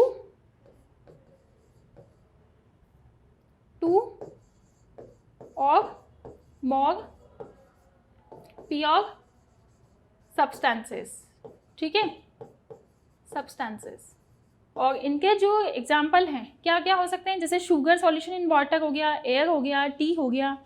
तो टी क्या है, मिल्क, वाटर और जो चाय की पत्ती होती है, ठीक है, उसका रेशो है। ठीक है ना। उसके बाद जैसे हम लोग बात करते हैं शुगर सॉल्यूशंस इन वाटर, तो यदि वाटर में मैं किसको मिला दूं, शुगर को ऐड कर दूं, तो that are the mixture. Gases क्या है, हमारे एनवायरनमेंट में कितनी तरह के गैसेस प्रेजेंट है, ऑक्सीजन भी है, नाइट्रोजन भी है, CO2 भी है, बहुत सारी गैसेस यहाँ पे प्रेजेंट है। ठीक है, तो वो गैसेस किस फॉर्म में रहती है, मिक्सचर की फॉर्म में वो सब क्या रहती है, गैसेस प्रेजेंट रहती है। तो देट आर द मिक्सचर। अब हम लोग यहाँ पे बात करते हैं होमोजीनियस मिक्सचर की, कि दो components completely mix with each other, this means particle of component of the mixture are uniformly distributed throughout। मतलब ये आप लोगों के NCERT में दिया हुआ है, होमोजीनियस मिक्सचर जो होते हैं उनका मतलब होता है कि जो इसमें पार्टिकल्स प्रेजेंट हैं वो क्या है, यूनिफॉर्मली डिस्ट्रीब्यूटेड है। क्या है, यूनिफॉर्मली डिस्ट्रीब्यूटेड है। तो मैं यहाँ पे बच्चों लिख देती हूँ यूनिफॉर्मली डिस्ट्रीब्यूटेड। ठीक है, डार्क कलर का मैं पेन लेती हूँ यहाँ पे, और यहाँ पे मैं लिख देती हूँ यूनिफॉर्मली डिस्ट्रीब्यूटेड। ठीक है, यूनिफॉर्मली डिस्ट्रीब्यूटेड। और यहाँ पे यदि हम लोग बात करते हैं तो बच्चों ये आता है non uniformly distributed. Non uniformly distributed कैसे होगा, नॉन यूनिफॉर्मली डिस्ट्रीब्यूटेड, देखो बात को ढंग से समझना बच्चों। ठीक है, डिस्ट्रीब्यूटेड। तो यहाँ पे होमोजेनियस मिक्सचर की यदि मैं जनरली बात करती हूँ तो इसमें हम लोग बात करते हैं शुगर सॉल्यूशंस की, जैसे कि मान लो कि, या फिर हम लोग बात करते हैं लेमन जूस की। किसकी बात करते हैं, लेमन जूस की। सपोज मैंने लेमन जूस बनाया, मतलब लेमन में मैंने वाटर ऐड किया और उसको अच्छी तरह से मैंने मिक्स कर दिया, मतलब लेमन के पार्टिकल्स अच्छी तरह से किसमें मिक्स हो गए, वाटर में। अब मैं यहाँ पे कुछ 10-12 बच्चे बैठे और उनको मैं डिस्ट्रीब्यूट कर रही हूँ। क्या डिस्ट्रीब्यूट कर रही हूँ, लेमन जूस यहाँ पे मैं इनको डिस्ट्रीब्यूट कर रही हूँ। तो ऐसा तो नहीं है कि इस बच्चे के पास थोड़ा कम लेमन का स्वाद आएगा, इसके पास थोड़ा लेमन का टेस्ट अच्छा आएगा, उसके पास और लेमन का टेस्ट थोड़ा अच्छा आएगा, ऐसा तो नहीं है ना, सभी को बराबर आएगा, इक्वली आएगा। तो ऐसे मिक्सचर जिसमें यूनिफॉर्मली क्या होता है, चीज़ें डिस्ट्रीब्यूट होती है। और जैसे हम लोग बात करते हैं गैशियस के मिक्सचर की, तो गैशियस बच्चों मैंने आप लोगों से क्या बोला कि गैशियस होमोजीनियस मिक्सचर होता है। गैसेस का मिक्सचर होमोजीनियस होता है क्योंकि जैसे हम लोग बात करें कि अभी मैं फ्रंट साइड पे खड़ी हूँ, ठीक है, तो मेरे पास भी उतनी ऑक्सीजन है, पीछे जो किसी बैक बेंच पे बच्चा बैठा हुआ है उसके पास भी उतनी ही ऑक्सीजन है। ऐसा तो नहीं मैंने ऑक्सीजन को उधर पकड़ लिया और इधर बाद में 2% भी ऑक्सीजन नहीं पहुँच पाई, ऐसा कभी हुआ है, आज तक नहीं हुआ ना। तो इसी तरह का जो मिक्सचर फॉर्म होता है that is called homogeneous mixture. क्या बोलते हैं उसको, होमोजीनियस मिक्सचर। मतलब पूरे एनवायरनमेंट में, या फिर हम किसी छोटे से उसकी बात करते हैं पार्टिकल की, या फिर किसी भी हम पोर्ट की बात करते हैं, या फिर हम किसकी भी बात करते हैं, ठीक है, तो वहाँ पे क्या डिस्ट्रीब्यूट होता है, यूनिफॉर्मली आपस में चीज़ें मिक्स होती है। जैसे कि हम लोग बात करते हैं मिल्क की, तो उसमें फैट और वाटर आपस में क्या होते हैं, मिक्स होते हैं। बिल्कुल, आप लोग कभी अलग कर सकते हो उसमें। हम लोग एक्सट्रीम कंडीशन में तो कुछ भी कर सकते हैं कि हमने दूध को अलग कर दिया और पनीर को अलग कर दिया, ठीक है, तो पानी अलग हो गया, पनीर अलग हो गया, नहीं, ऐसा नहीं। हम लोग जो फ्रेश मिल्क होता है उसकी बात करते हैं, तो वहाँ पे फैट्स और मिल्क के पार्टिकल्स आपस में क्या होते हैं, कंस्टिट्यूएंट पार्टिकल्स मिक्स फॉर्म में होते हैं। यूनिफॉर्मली वहाँ पे जो फैट के पार्टिकल्स हैं वो वाटर में डिस्ट्रीब्यूटेड होते हैं, that is called homogeneous mixture. Okay, जैसे कि यदि मैं बात करती हूँ, अब बात करते हैं हम लोग हेटेरोजेनियस मिक्सचर। जैसे कि हम लोग बात करते हैं, इसमें सैंड है, ठीक है, सैंड तो सभी ने देखा है, सिलिका का बना होता है। सैंड को हम लोग एटम में जैसे वाटर में ऐड करते हैं, तो वाटर में ऐड करने के बाद क्या वो वाटर के पार्टिकल्स के साथ प्योरली मिक्सड हो जाता है।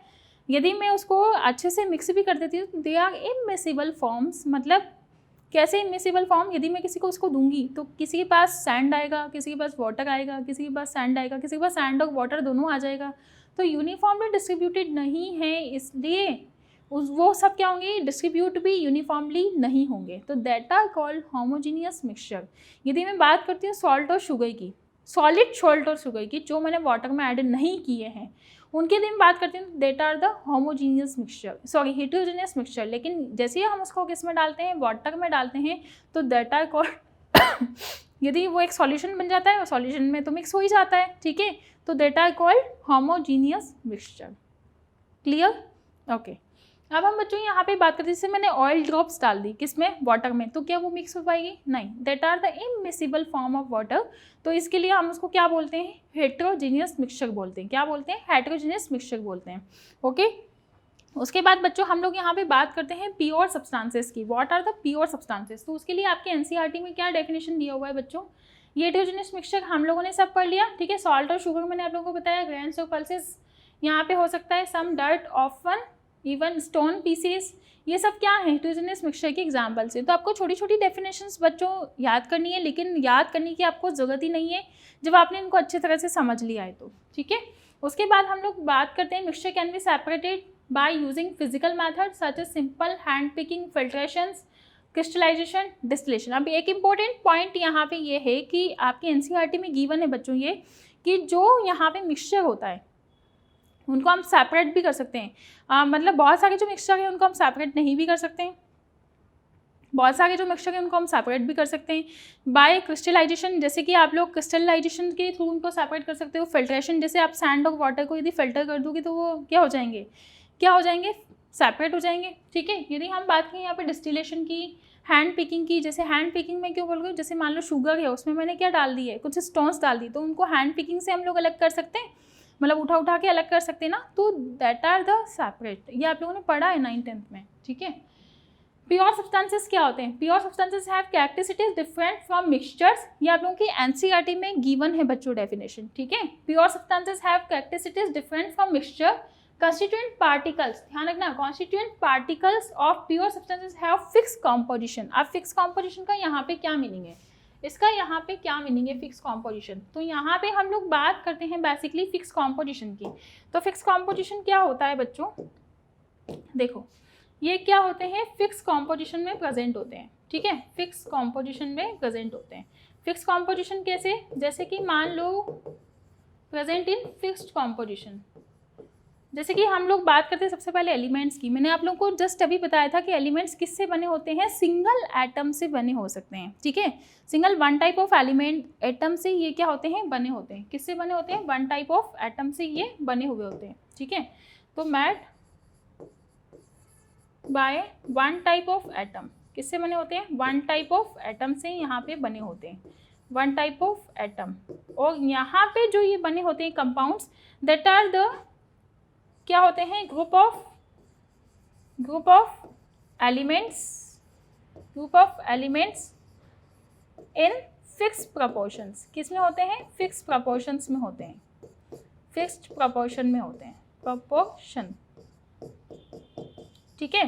फिक्स्ड प्रोपोर्शन का यहाँ पे क्या मीनिंग है, देखना, made by one type of atom, मतलब एलिमेंट जो होते हैं, जैसे मैंने आप लोगों को बोला था हाइड्रोजन का एलिमेंट, हीलियम का एलिमेंट, ठीक है। इस तरह से हाइड्रोजन, हीलियम, आप लोगों ने पीरियोडिक टेबल तो देखी है सबने, hydrogen, helium, lithium, beryllium, boron, carbon, nitrogen, that are the elements. क्या है ये एलिमेंट्स, ये किससे बने होते हैं, स्मॉलेस्ट पार्टिकल्स में छोटे छोटे क्या होते हैं, एटम प्रेजेंट होते हैं। पार्टिकल से ही बना होगा, तो पार्टिकल कौन सा प्रेजेंट है यहाँ पे, एटम। और ये क्या होते हैं, ग्रुप ऑफ एलिमेंट्स होते हैं।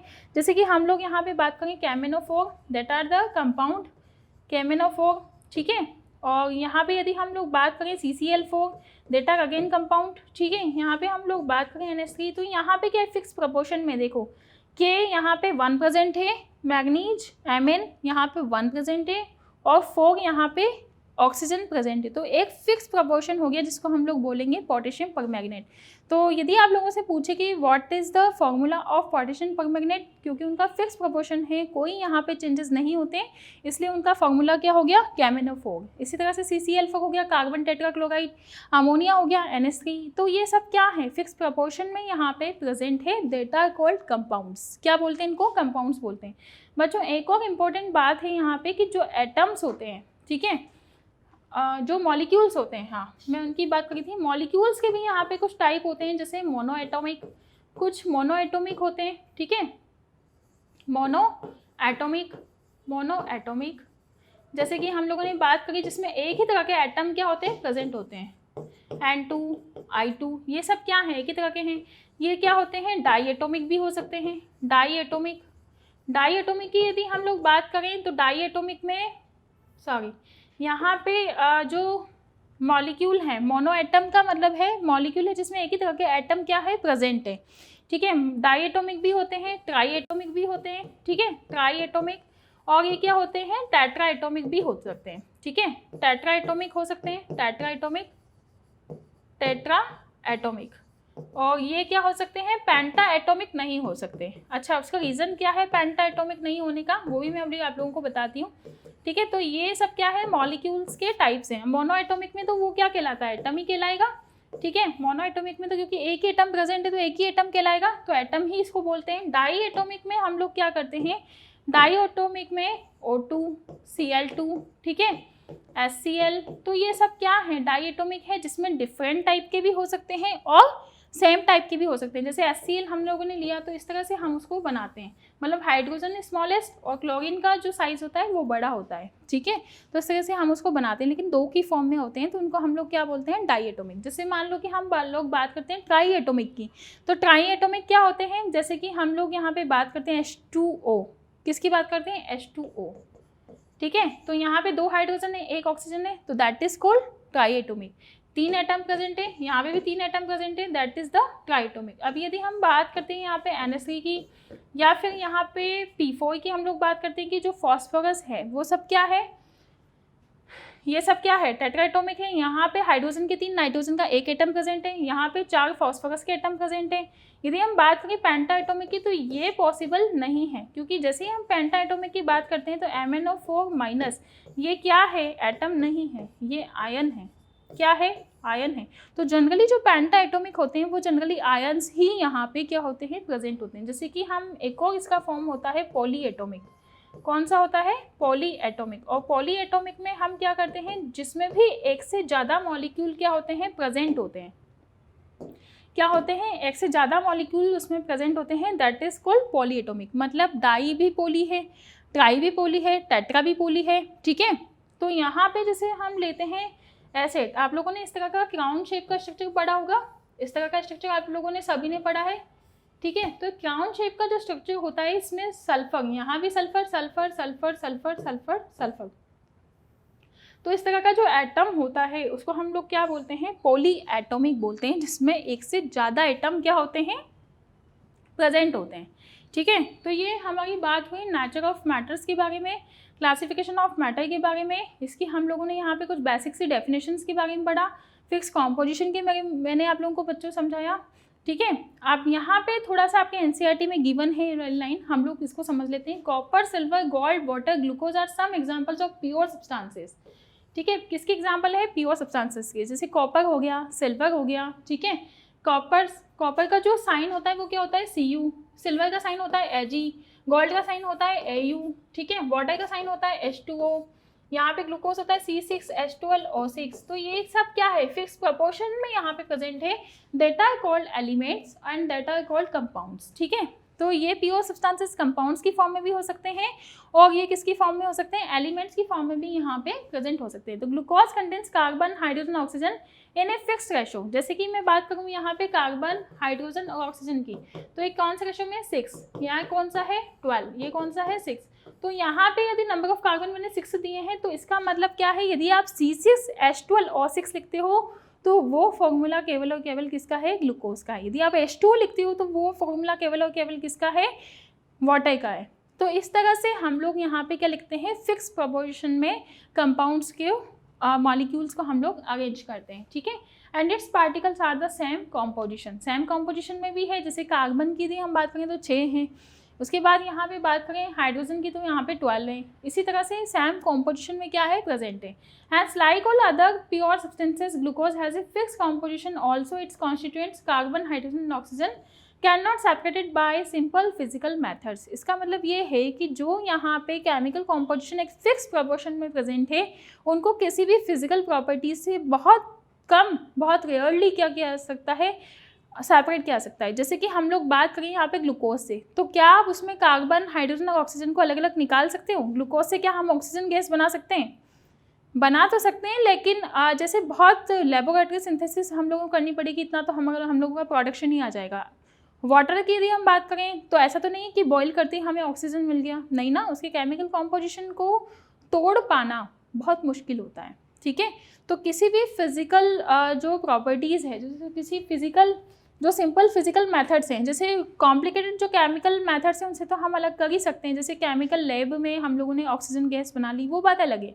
लेकिन यदि जो फिजिकल सिंपल मेथड्स होते हैं, जैसे फिल्ट्रेशन, क्रिस्टलाइजेशन, ठीक है, और इसके अलावा जैसे हम लोगों ने पढ़ा क्रोमेटोग्राफी, तो इन सब से हम लोग क्या कर सकते हैं, इनको अलग नहीं कर सकते हैं, सेपरेट इनको नहीं किया सकता। फिल्ट्रेशन, सिंपल फिल्ट्रेशन से भी अलग नहीं किया सकता, ठीक है, हैंड पिकिंग मेथड से भी इनको अलग नहीं किया सकता।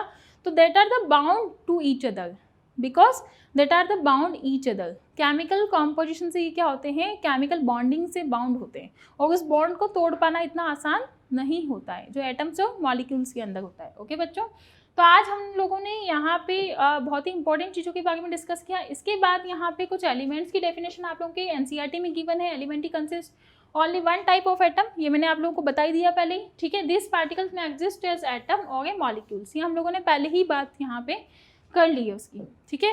नेक्स्ट हम यहाँ पे देखते हैं, ये इस तरह से मैंने आप लोगों को बताया दैट आर द एलिमेंट्स, इस तरह से मैंने बताया आप लोगों को मॉलिक्यूल्स, ऑक्सीजन, ये आप सब लोगों के एनसीईआरटी में गिवन है, ठीक है। इसकी बात भी हम लोग यहाँ पे पहले ही कर चुके हैं कि H2 इस तरह का मॉलिक्यूल होता है, CO2 होता है। यहाँ पे कार्बन का साइज़ बड़ा है इसलिए यहाँ पे बड़ा मॉलिक्यूल, बड़ा स्फीयर लिया हुआ है।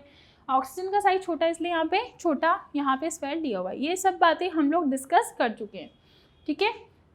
तो बच्चों यहाँ पे हम लोगों ने बात करें स्टेट्स ऑफ मैटर के बारे में, मैटर के बारे में जानकारी यहाँ पे ली, इन्फॉर्मेशन ली, केमिस्ट्री के बारे में पढ़ा, इंपॉर्टेंस पढ़ा, एडवांटेजेस हम लोगों ने यहाँ पे पढ़ा, ठीक है। अब नेक्स्ट क्लास में हम लोग यहाँ पे स्टडी करेंगे किसकी, प्रॉपर्टीज़ ऑफ मैटर की। और जब हम प्रॉपर्टीज़ ऑफ मैटर की बात करते हैं तो उनके कुछ ना कुछ मेजरमेंट्स भी यहाँ पे हम लोग पढ़ेंगे, जो आपकी एनसीईआरटी में बिल्कुल स्टैंडर्ड क्वान्टिटीज़ के साथ गिवन है, ठीक है, जो किसी ब्यूरो ने दिए हैं, जैसे किलोग्राम, ठीक है, लेंथ, मीटर, जिसको हम बचपन से देखते हुए आ गए हैं, तो वो हम लोग पढ़ेंगे नेक्स्ट क्लास में। तो बच्चों आज के लेक्चर में इतना ही। Thank you so much.